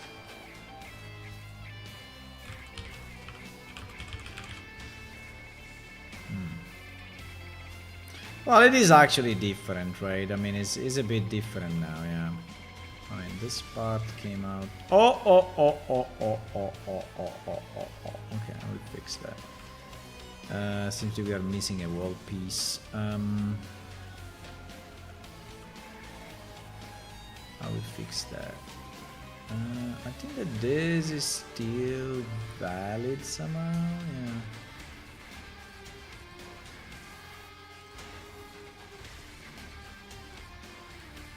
No. I had it selected.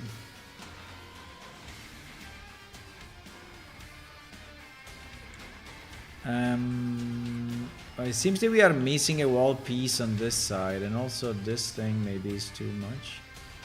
Yeah, we're missing a wall piece here. Oh, wow.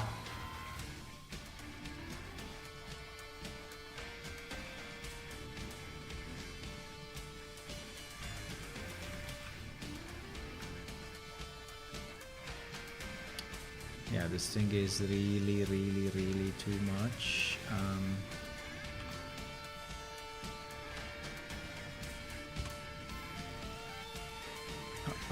Why didn't split it?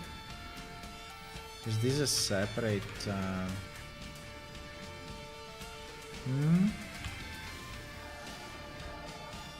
don't think so.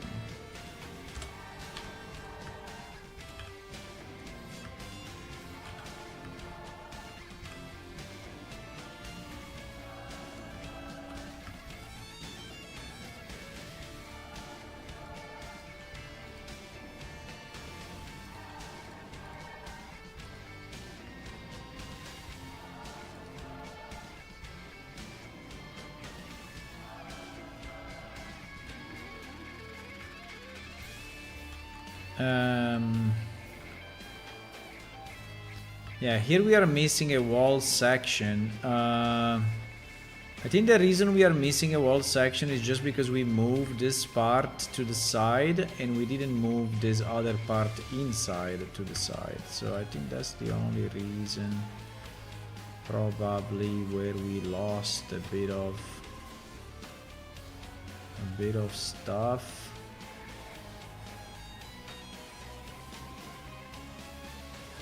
Yeah. Now.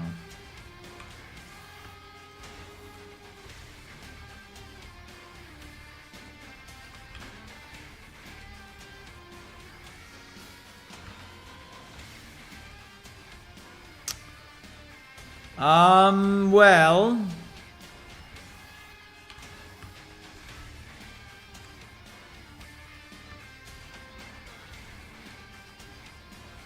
Maybe we exaggerated too much with this side.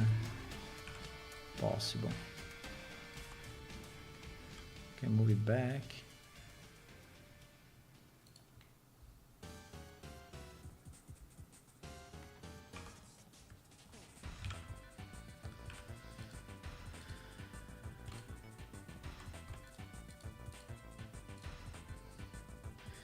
Anyway, hello everyone. If you just joined, hello, welcome to the stream. If you have any questions on what the hell I'm doing, just ask. Or if you want to tell me, I don't know, what are your interests? Like, are you interested in Unreal Engine or in video games, or yeah, pretty much why you are here? That would be interesting for me to know.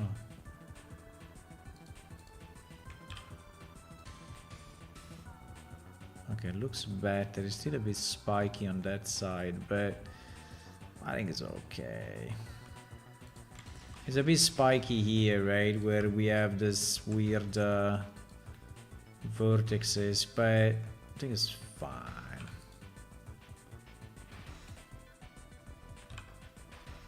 Do we want to retexture it? I mean, we can.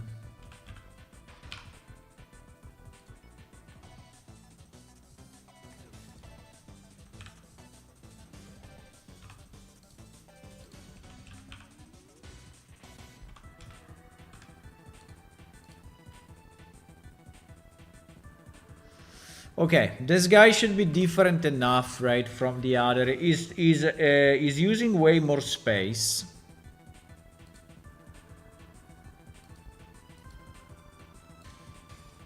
But maybe he's also better, right? Maybe.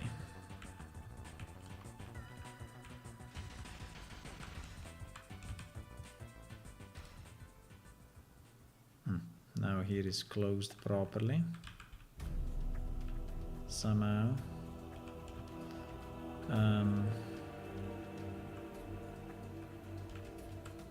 Yeah, I think it looks a bit different. I mean, it's similar, but not. Yeah, you say this is one, right? This is one, and this is the other. So they look a bit different. Yeah. I think I'm happy to have at least two. Now the problem is the name, because when you click on it, right, you get cave entrance, right? And I don't know how to name it. I don't know how to name the second one. It cannot have the same name, so names are unique. So if we create a cave entrance, we need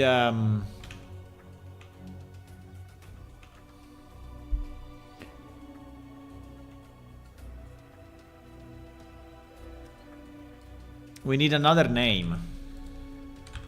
We need another name, boys. Caves. I mean, we can call it Cave Entrance 2, but you will see Cave Entrance 2, right?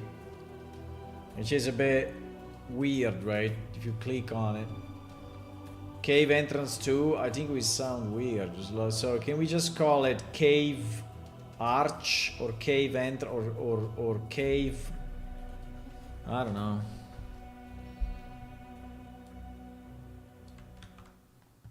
Let's ask ChatGPT. That always has good ideas. I have one item in game called Caves Entrance. I created. By the way, I created a new one which is a variation, and I need a new name for it. Dark Cave, Ominous Cave. Darker Creeper, more decorated. He's asking what is the difference, right? The difference is just visual. It's just a visual. It's just slightly. It's just a slightly different shape. But the rock is the same.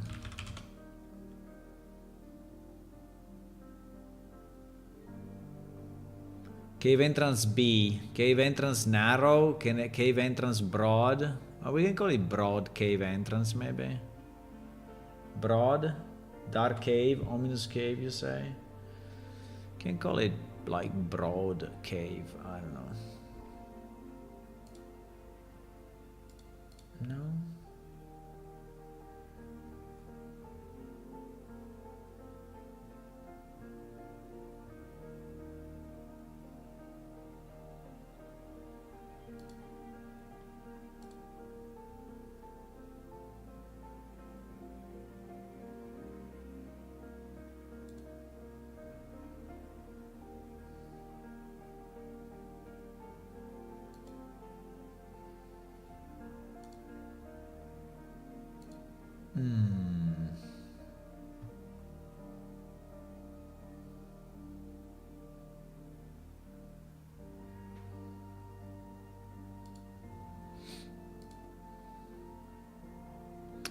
Maybe we can call it broad cave entrance. Let's call it broad. Let's call it broad cave entrance. Broad cave entrance. And the difference will be that it points to cave entrance 2. Right? And the rest will be identical. The rest will be exactly identical, my boys. Exactly. Wow, no database selected. Holy moly.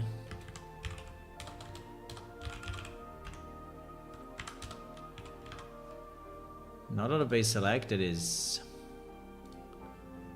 hard. Okay, so let me just recompile because we did some small changes to the code, right? We added this return location. We added the riddle, yes or no. So let me recompile that and see. By the way, are there any new games? Yeah, I think I picked them already. I think I picked already the new games, the new free games. I think.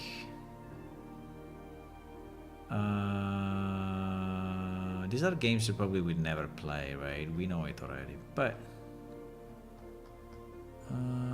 they are not here anymore. Strange. Ah yes, this one I got already. And is there anything new on Fab or not? Fab.com.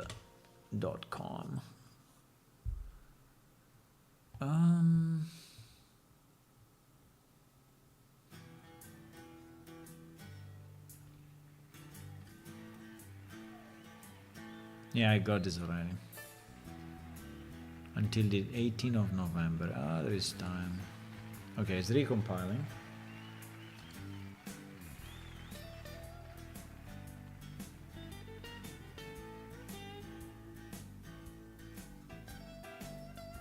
Pa pow, pa pow.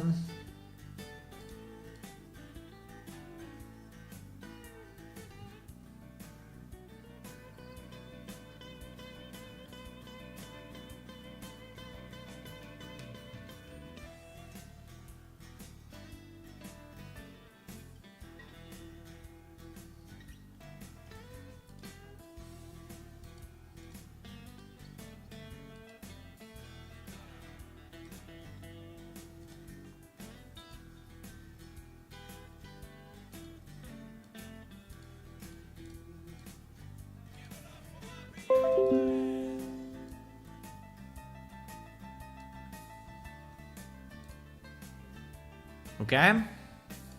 By the way, guys, I don't know how many of you are developers, right?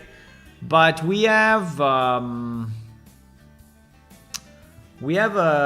discount on JetBrains Rider, which is the one that I'm using here to compile PlaneShift, right? This JetBrains Rider, the personal license, right? Personal annual license. We got this for free because JetBrains is nice to PlaneShift, and we really thank them for this. So we got the license for free, and they gave us also a discount for anyone in our community. So if you are a developer and you want to buy a personal annual license of JetBrains Rider, you can go here under in this URL, JetBrains Store Personal, right? Or you can just type on Google JetBrains Personal Annual License. And we have a discount of 25% until the 11th of February, right? So in case you are already thinking to buy it, you can buy it with our discount code. The discount code is, let me show it again. The discount code is the same name of our project, right? So PlaneShift. So PlaneShift. So that is the code that you can use on their website. It works only on the personal annual license. It doesn't work for any other like enterprise or other different kind of licenses, right? But yeah. So you have that if you want. Okay, we recompiled everything, so let me see if we can spawn the two entrances. Now the location of the dungeon, I don't know exactly why we are spawning on the side of the dungeon and not in the middle of the dungeon, but I think it's okay anyway.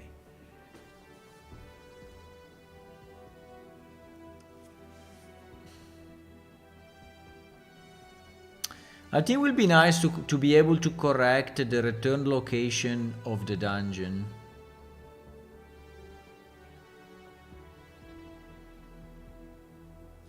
And also, I think I would like to add, let me see, slash dungeon.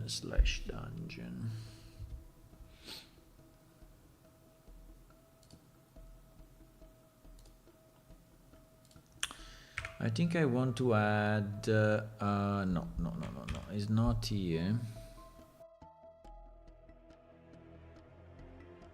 I think it's here.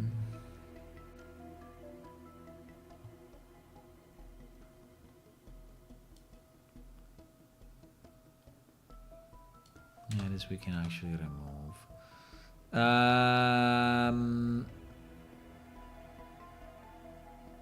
So the command is dungeon window or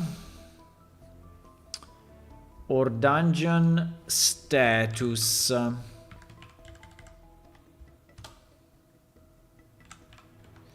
Now all this is not valid anymore.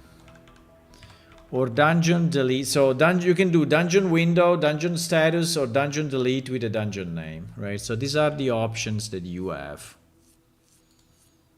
Yep. By the way, guys, if you have Amazon Prime, you can subscribe to this channel for free. I don't know if you have it, but if you have it, you can just click on subscribe and on Twitch, and you will be able to subscribe for free, which is very nice.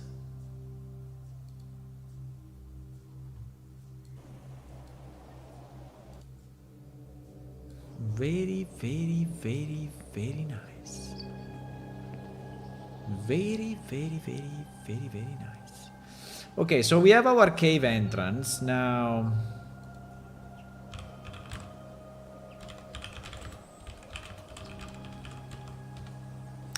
Now we also have our broad cave entrance. So let me try this one. Boom. Holy shit, this one is insanely big. Yep. Well, yeah. One of the problems is that if you end up like this in the middle of the cave, right, and you want to move it, that is not very easy.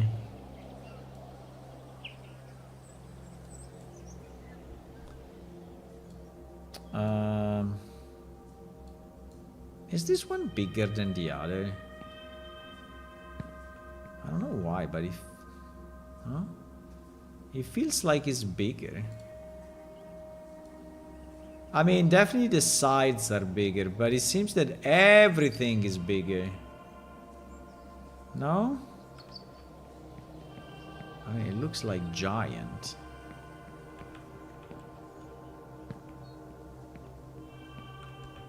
Did we,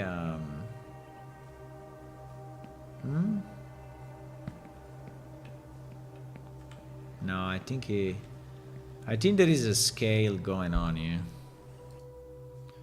Wait a second. I think there is a scale or something, because it's not possible. I mean, yes, the other one is slightly... No, but they should be very similar, right?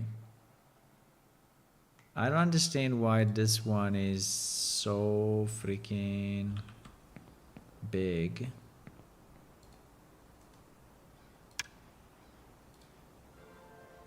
Scale is 111. Scale is 111.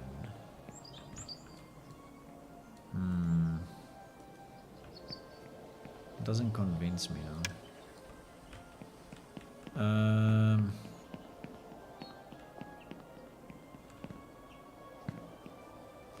Let me go in a more open area and we will try to drop this one and the other one. I mean, we call it broad, I understand, but it seems to be... No, maybe it's just my...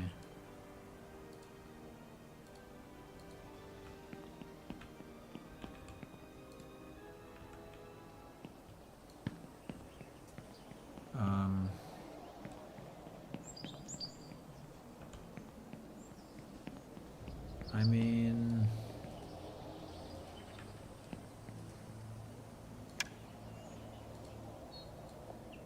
Oh, fuck. Okay. If you rotate with yourself inside, this happens.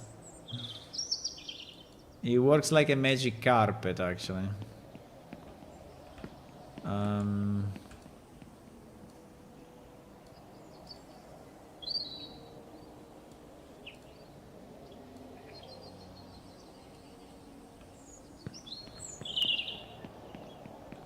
I mean, to me it looks really bigger. I don't know why. There are these trees that are not helping, but considering... I mean, for sure I made it bigger, right? I made it a bit bigger.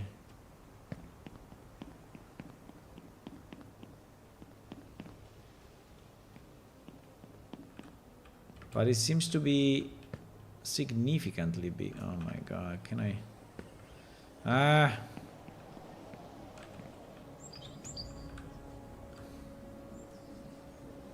I don't know, it seems to be way bigger. Maybe just pulling some vertexes, you know, we made it. Oh my god, these trees, I cannot see shit.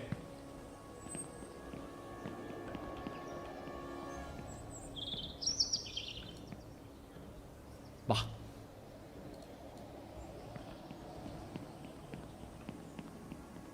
I mean, actually it's called the Broad Cave Entrance, so... in a certain sense, it actually... makes sense, right? It is bigger, but there seems to be a scale. Oh, these trees, bro. Why these trees needs to be here? But you see the vertical scale? I mean, the vertical scale seems to be really...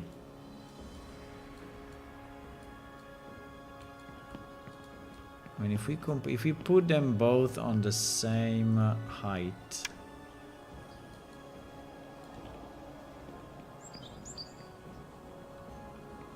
No, it is way bigger, bro. It is way bigger. It is no way. It is way bigger.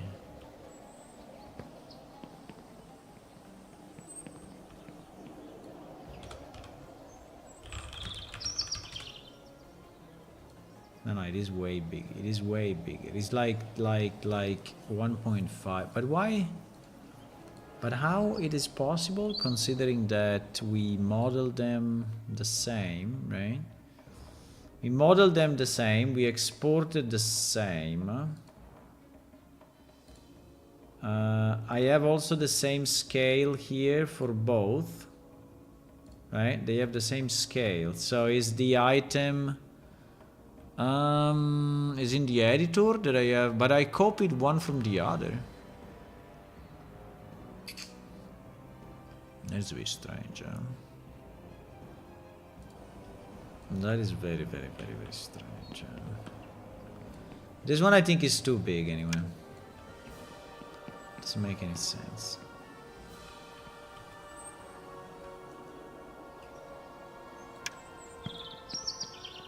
Let me see in the editor.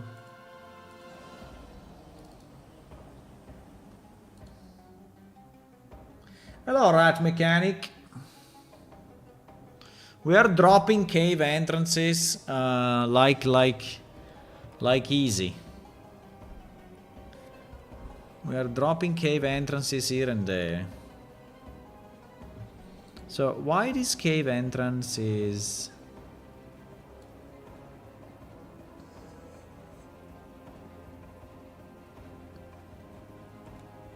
Wait. Why this cave entrance is smaller than this cave entrance is smaller than this cave entrance? Huh?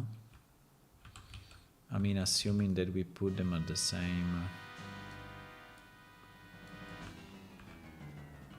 No, they should be nearly identical. I mean, this one is a bit larger, but it's not as big. So what the fuck happened? Huh? What? That is super strange.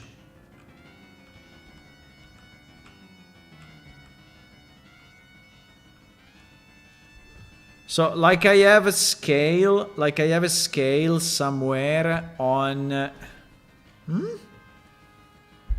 No, it's not possible, boys. I mean, in the editor they look identical, right? In the editor, well, they look similar, not identical, but anyway. This one is definitely larger, but it's not taller, right? It's not taller, so they should look similar.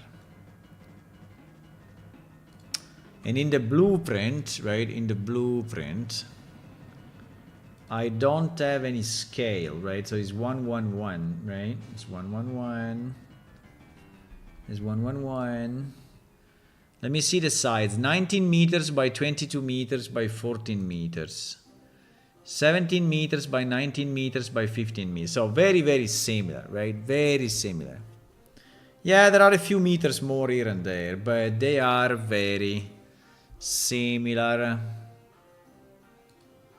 They are very similar. So why the hell?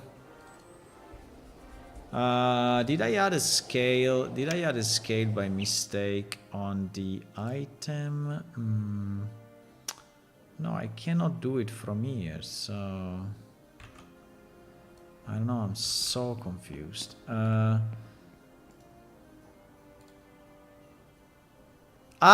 070707. Wait a second. So the former one actually has a scale.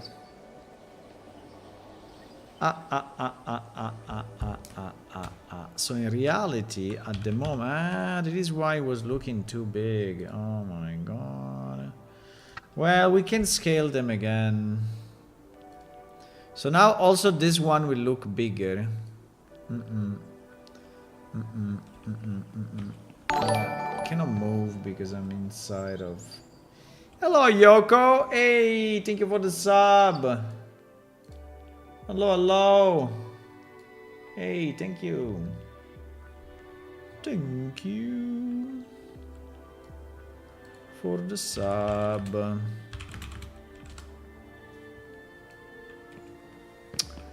So the reason was that these were scale 07. I think like this they are too big, no? I feel... I mean, they're also hard to manage, right? They're also hard to manage. Like if you want to move them, you have to go very, very close. Like here, then use the transform, then go away. And then move it, right? And then move it. Do you think they are too big or not? I can leave them as big as this, right? But it feels...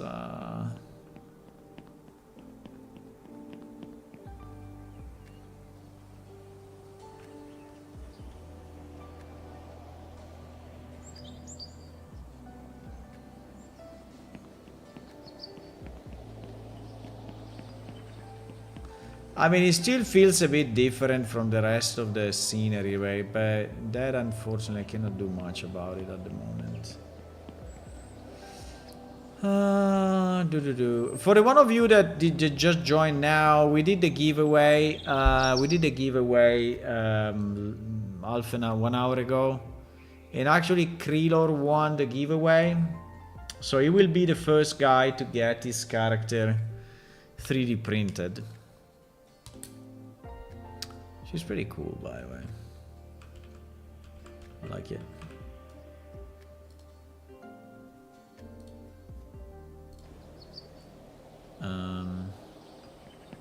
No, I think like this is too big, guys. I think it's too big. Because it's also harder to position, right? So let's do this. Let's change this to... So we will keep 111, right? And we will go 08 on the 3D model, right? So I will scale this 0.8, and I will scale this 0.8, and then I will apply all transforms so that we are good, and then I will export again cave entrance 1 and cave entrance 2, and then In the editor, I will re-import this, which is obviously smaller. And I will re-import this, which is obviously smaller. And then I will close my game, stop the server, and save those two files. Yeah. And then we can restart the game and see what happens. I think this will be a way more reasonable size. And hello everyone that joined now. Hi, welcome to the stream.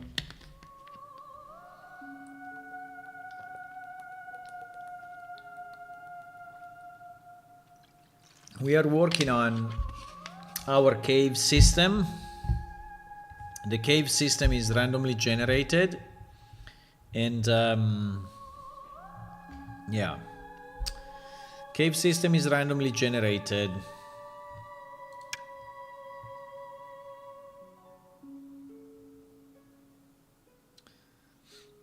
Pam pam pam.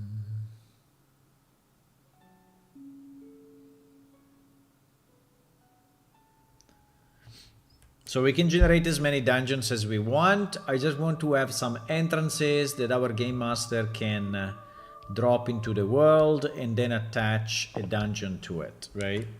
And I don't think there is a limit to the number of dungeons that we may have. Well, maybe there is, but I think if you go like 10 or so, it should be fine. Okay. So now the only thing we want to be sure is that we don't have any scale, right? So there is 111 and there is 111. Okay, so if we drop these two thingies into the world,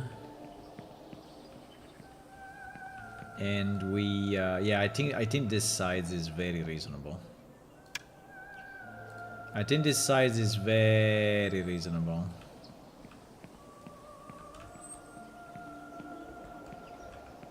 Yeah, I think this size is okay, actually. Now we have quite some. You see, we have quite some rock. So if you want to make it higher or lower, I mean, you can.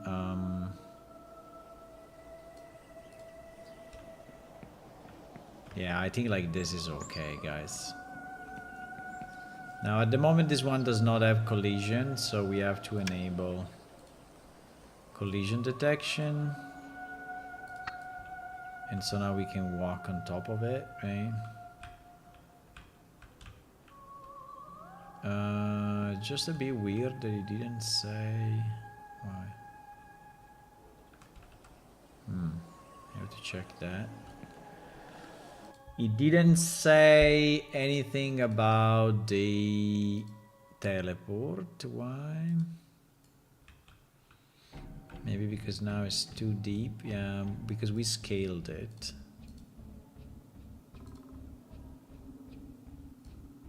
So this needs to be more here than there, right? Even if it looks like it's okay, but nah, this is definitely fine.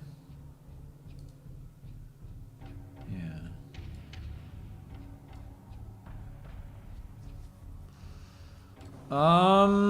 Well,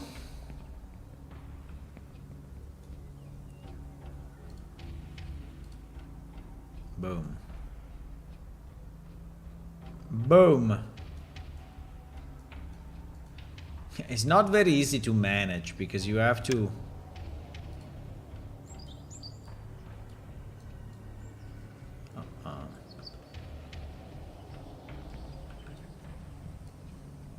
No! No, not in that direction, please. Yeah, if you get collision on you while the thing is moving, you get a kind of a weird effect.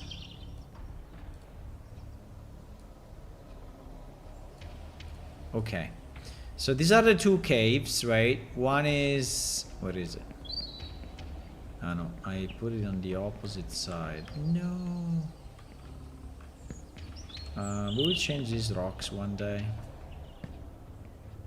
Definitely.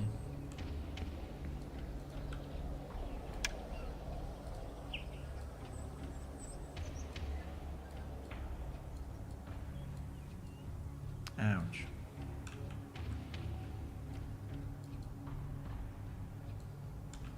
Ouch.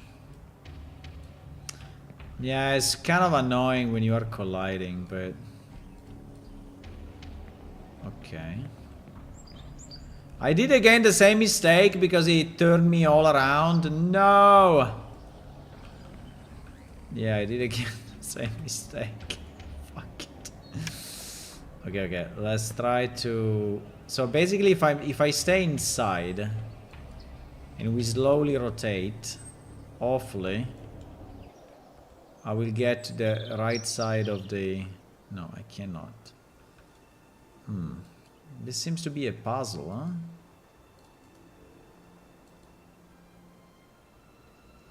This seems to be a kind of a puzzle.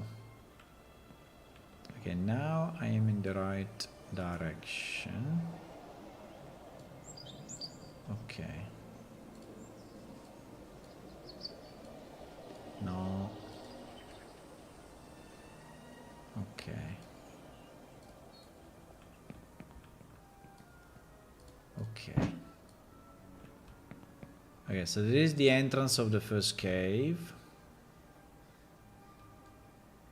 And I think it looks good. I think the size is okay. I have enough vertical space, right? There is this rock. There is this pillar on the left, which I think it makes it look special. Yeah, there is a bit of a fuck up here at the top, maybe, but it's okay.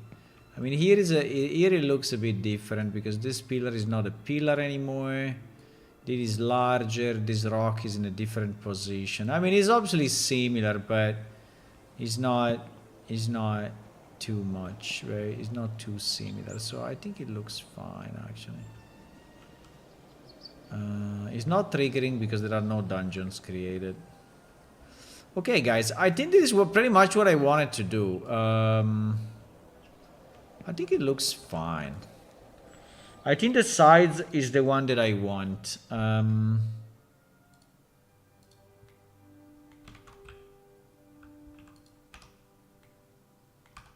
think that here somewhere there is a bit of I think it's that. Yeah, I think it's that. It is a bit too much, right? Yeah. But I think we are good. I think we have the two entrances, so I would consider this work finished. We have the two entrances, entrance 1, entrance 2. And we have the dungeon generation. Now, if you want to generate a dungeon just for fun and go to it, let me see if this one is actually linked to dungeon 1. Yes, this one is linked to dungeon 1. So if we generate a new dungeon window, and we generate a dungeon type caves with 10 rooms, right? And we just create it. Now, we could use this as the return position. Let me try to see if this works actually. 182,018 minus 359.52 and 12,958. 12,958. Okay, so we have a dungeon generated. So if we enter here, boom. Hello, chat. So we have two cave entrances now that you can drop wherever you want, and they bring you into the dungeon, right?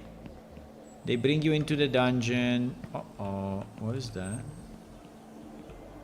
We have one dungeon room without the proper huh? Cave 05 slope L.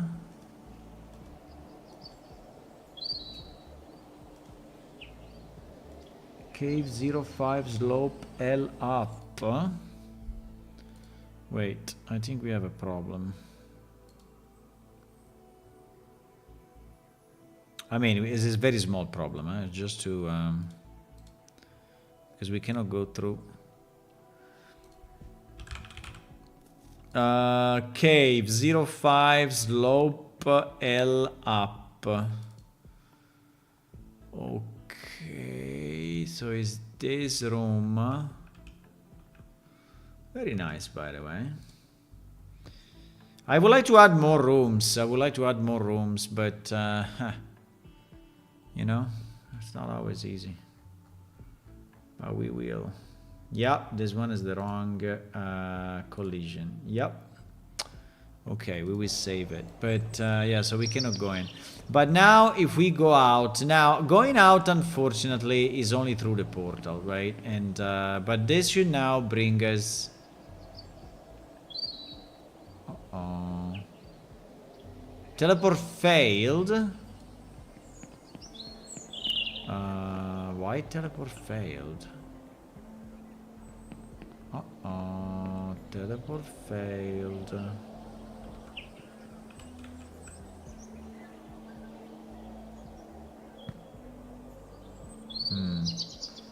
Now it worked.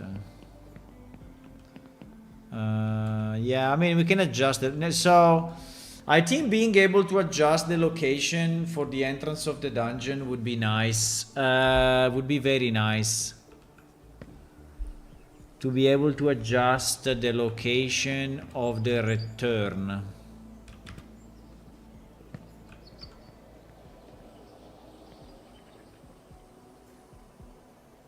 I don't know why it's failing, by the way.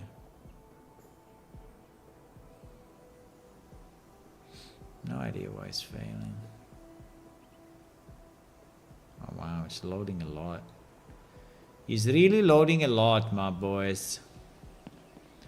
Yeah, exactly. We should arrive here. So why doesn't like arriving here? I don't know. But if we make the return, so because now, you know, the dungeon, if we do dungeon status is telling us the following things.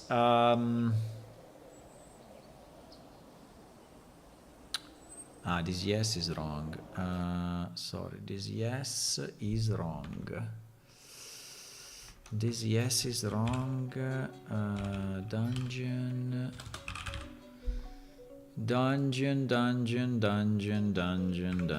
status. Dungeon status.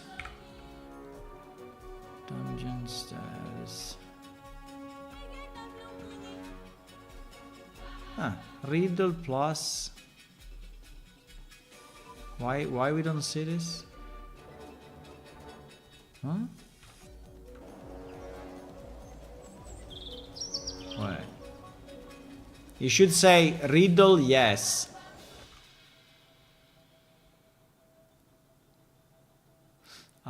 Fuckerinos, because there is an equal. Dungeon status. No, I don't understand. Dungeon status append, right? And dungeon status plus equal. Riddle, yeah, plus. So this plus doesn't work with a yes no. I don't know why it's doing this, but it's a bit weird, but fine, we can do this. We can do this. Can I type if? Uh-oh. My PC froze. No. If.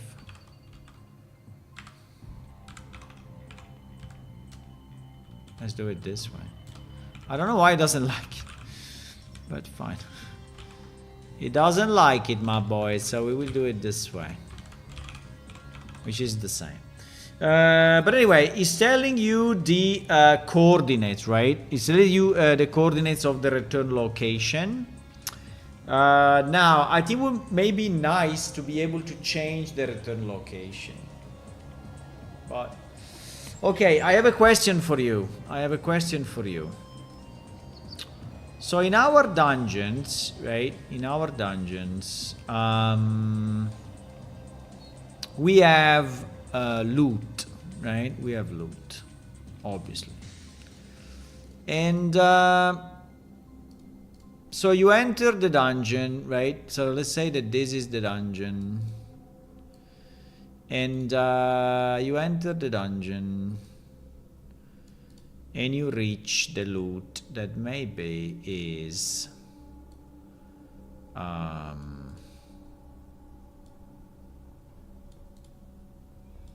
maybe is in this room, right? So let's say that you enter from here, and the main loot is here. Okay? So our loot is respawning after a certain amount of time. So if you pick up the loot, right? If you pick up the loot and you redo the dungeon, I don't know, 2 hours later, the loot is respawned. The problem is that some players, smart players, are just sitting in this room forever. So they just sit in this room and they just pick up the loot continuously. Because after some time, even if it's half an hour, whatever, 20 minutes, it just respawns, right? And the problem is that they can pick it up again and again and again and again without redoing the dungeon, right? So they loot forever, and that is not very good for our economy. I mean, it may be fun for the players for a bit, but I would like them. The point is that I would like them to go through the dungeon and kill the monster and avoid the traps and do the stuff, right? Before getting the loot. But if we respawn it all the time, they are just camping the loot. So I can say, you know what? Until there is a player in the dungeon, I'm not going to respawn the loot, right? So this player needs to go out, and then after some time the loot respawns, and then he can enter again. But the problem is that if I do it this way, a player may stay inside the dungeon and may block the loot for everyone else, right? Because he can just stay in and he will block the loot for everyone, so ruining the fun. So what do we do? Add a trap or a mob? Yeah, a trap or a mob is already there. It's already there. So here you have a monster already, right? Here you have a monster already, and here you have a trap already.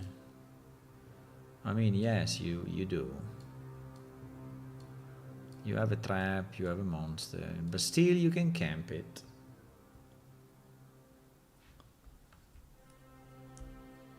No respawning loot and reset after someone leaves the portal.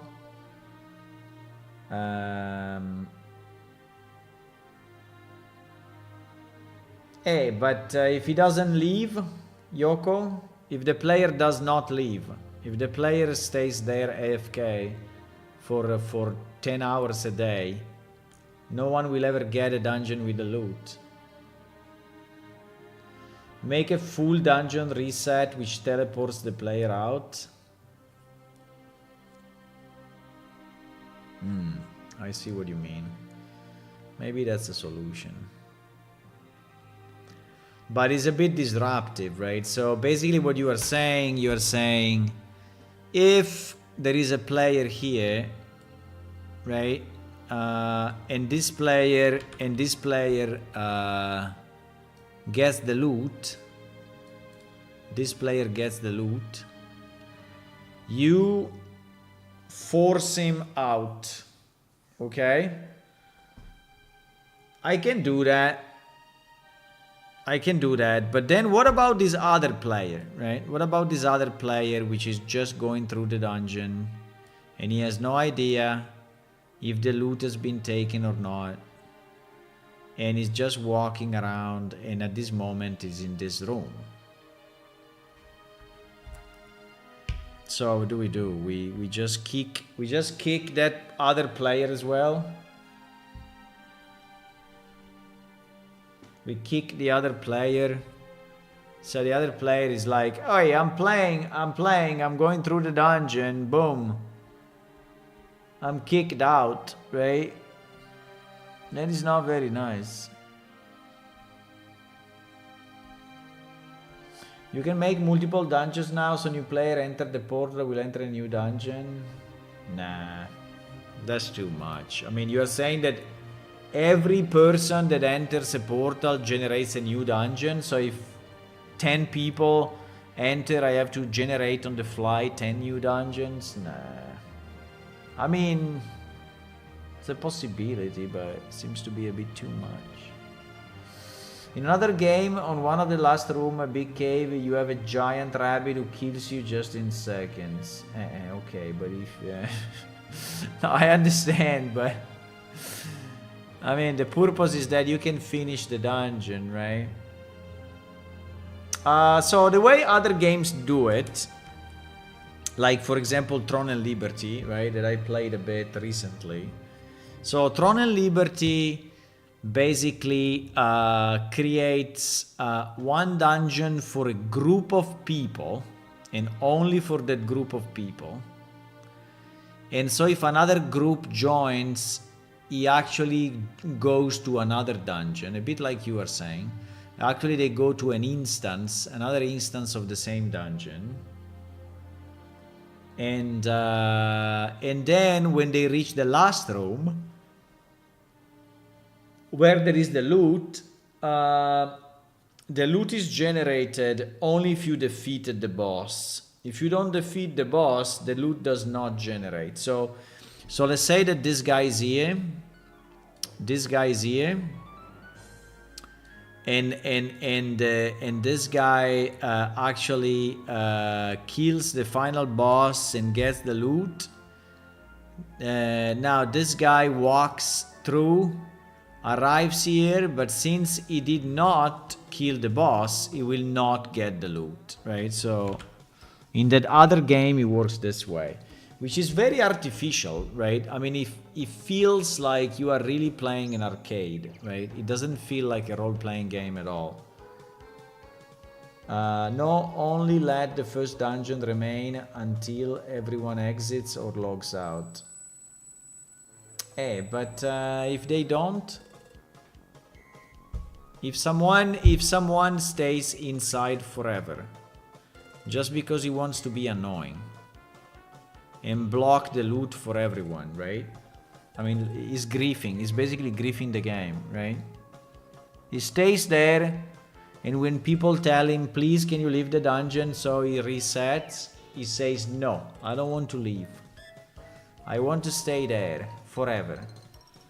So he's basically griefing the dungeon for everyone, right? And I don't know how to solve this.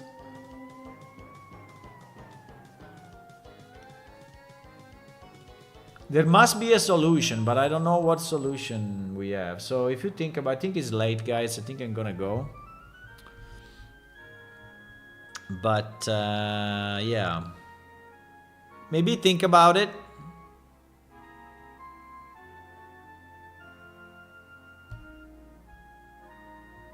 Think about it. Let me know. Time out after an hour. If you don't finish it, then you're not trying hard enough. And And if the dungeon is 100 rooms, because the dungeon can be 5 rooms, can be 10 rooms, can be 100 rooms. So if I generate a very large dungeon with 100 rooms, and maybe you decide, oh, I do half of it today, half of it tomorrow, right? And you disconnect because you have to go to dinner or you have to go to work, and you are in the middle of the dungeon, and then I just kick you out, right? That's not very nice. That's not very nice.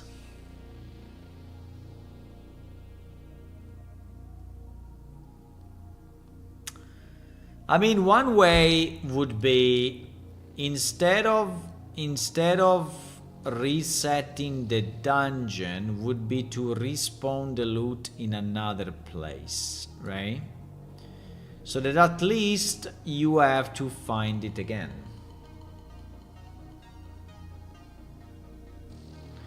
You have any way for checking the room and see if the players stay too long? Yes, I can do that, Ula. I can. I can check if a player stays into the dungeon more than, but you know what kind of sense he has, right? I don't know. I mean, it could be a way. I could say, I mean, if you stay more than 10 minutes into the same room, I just teleport you out. I mean, that I could do. Once a player did everything in the dungeon, there is no interest for any player to stay, so a full reset will not hurt. I see. Still reset only if it was finished already. If loot does not respawn, no use in staying in an empty dungeon. So you mean they will not grief it, right? They will not grief it. But they may not know, right? Imagine that you have a lot of players, right? So this player leaves, right? This player leaves because he knows that the loot is gone, right? So this player leaves. But this other player is still in the middle of the dungeon. And so he continues, right? He fights, he opens traps, he opens doors, he does stuff, and he arrives here, right? And then another player arrives, right? Another player arrives. He walks, he goes here, he goes here, he goes here, he goes here. And we still cannot reset the dungeon because there is people inside. Right? There is people inside and they don't know. And then they reach this place, right? The loot is not here at the moment.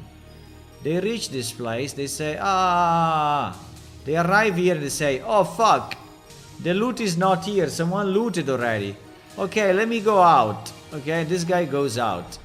And this guy says, oh, I don't know if there is loot. Let me go. Let me go. And arrives here. And when he arrives there, another player arrives. Oh, new dungeon. Oh,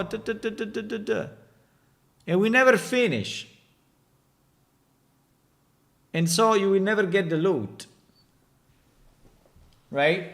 So if the rule is you respawn the loot when no one is in the dungeon, it doesn't work because people may be in the middle.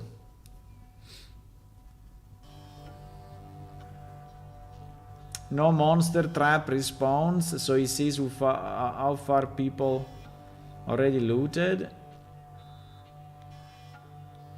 Yes, but he doesn't know if they looted up to here or if they looted until the end, right? He doesn't know. Maybe like in this case, this guy is here, and this guy is like catching up, right? And maybe they will say, oh, okay, from here we can go together. So link the out to the one who have looted. I mean, we can force everyone out when I mean, that's the easiest, right? The easiest is that when someone loots, right? When someone loots the thingy. So let's say that this guy is here and loots. I force everyone out. Whoever whoever is in the dungeon gets kicked. I mean, it's a bit brutal, right? But I can do it. The problem is that I can do it only for the people that are logged in. I cannot do it for the people that are offline, right? So then the exploits, right? The exploit becomes, right? The exploit becomes this. So you loot, right? You loot, you disconnect from the game, you wait 2 minutes, and then you reconnect. You see if the loot is there. If the loot is not there, you disconnect, and then you repeat, right?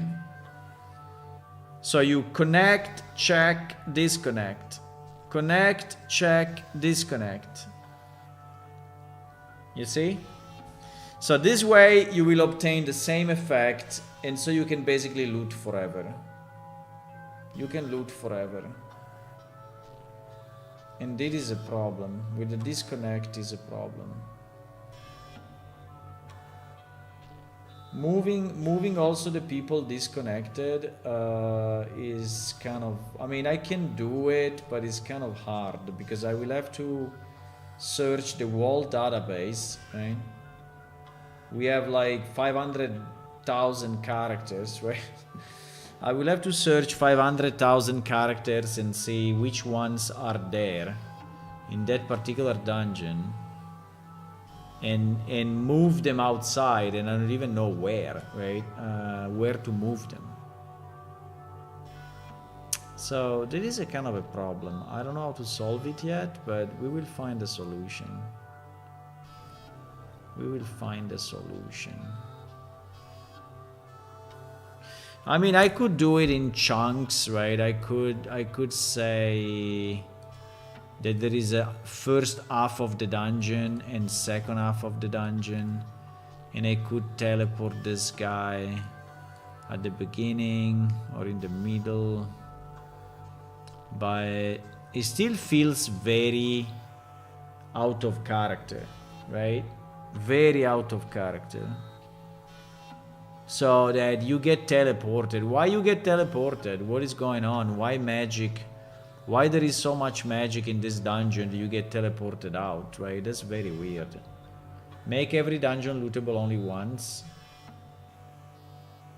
Resets the full dungeon. Yeah, but there is people sleeping there. There is people disconnected. Right? There is a guy here. There is a guy here that is actually disconnected. And he's offline. You reset the whole dungeon and you generate a new one, and this guy will be then reconnecting in the void, because the dungeon is completely different. I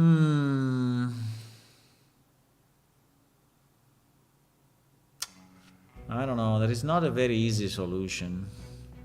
I mean, I can leave it as it is now, right? I can leave it as it is now, and I can punish the people that are camp looting, right? Like I can just have a game master check sometimes if they do it, and if they do it, we just kick them out, and if they do it always, we just ban them for a day. I don't know. The chests are arcane, so everyone who picks them up is teleported back outside. Okay. Yeah, that kind of makes sense. I mean, there could be magic on the chest, so that when you pick it up, there is some magic. But yeah, I mean, it feels like because like the other dungeons, yes, but these dungeons, the new ones, right? The new ones are caves, right? These ones are caves, so these ones are just caves. So that, I mean, it feels a bit weird, right, to say that there is magic, there is teleporting you out. I don't know, I just would like to have it as a cave. As a normal cave. That you go there and I will think about it. I don't know. I will think about it, but I don't like forcing players out or in, or I think it should feel more persistent, right, and less generated, less instant, less arcade, and more role play. But I don't know how to do it. If a player reconnects, check a trigger about the dungeon ID. If their dungeon has been reset, teleport them to the starting room. Yeah, I can do that. I can do that, Grey Mouse. Yes, I can. No chest, just monster loot, so you have to fight for it. So you get the loot only from the monsters. Yeah, that could be a way. Yeah, that could be a way, maybe. That could be a way. So that, or you can have the mimic, the mimic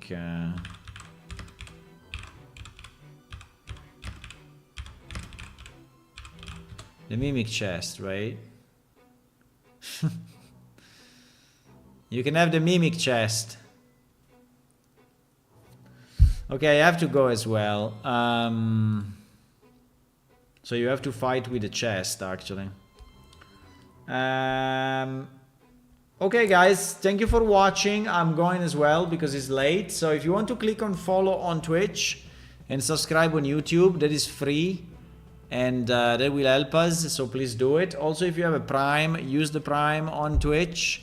And remember, you can download our game for free. The game is actually released. You can play it for Windows, Linux, and Mac. And yup, if you want to help us, there are a lot of socials here. You can connect and you can develop the game with us or submit your assets, ideas, and other stuff. And yeah, we'll see you tomorrow evening, 9:30 p.m. European time. For now, I will say bye-bye. See you. Have a good night. Bye. Oh, we have 12 people. 7 on Twitch and 5 on YouTube. It seems that the title of giveaway, right, attracted more people, I guess. Anyway, bye bye. Thank you for watching. Bye.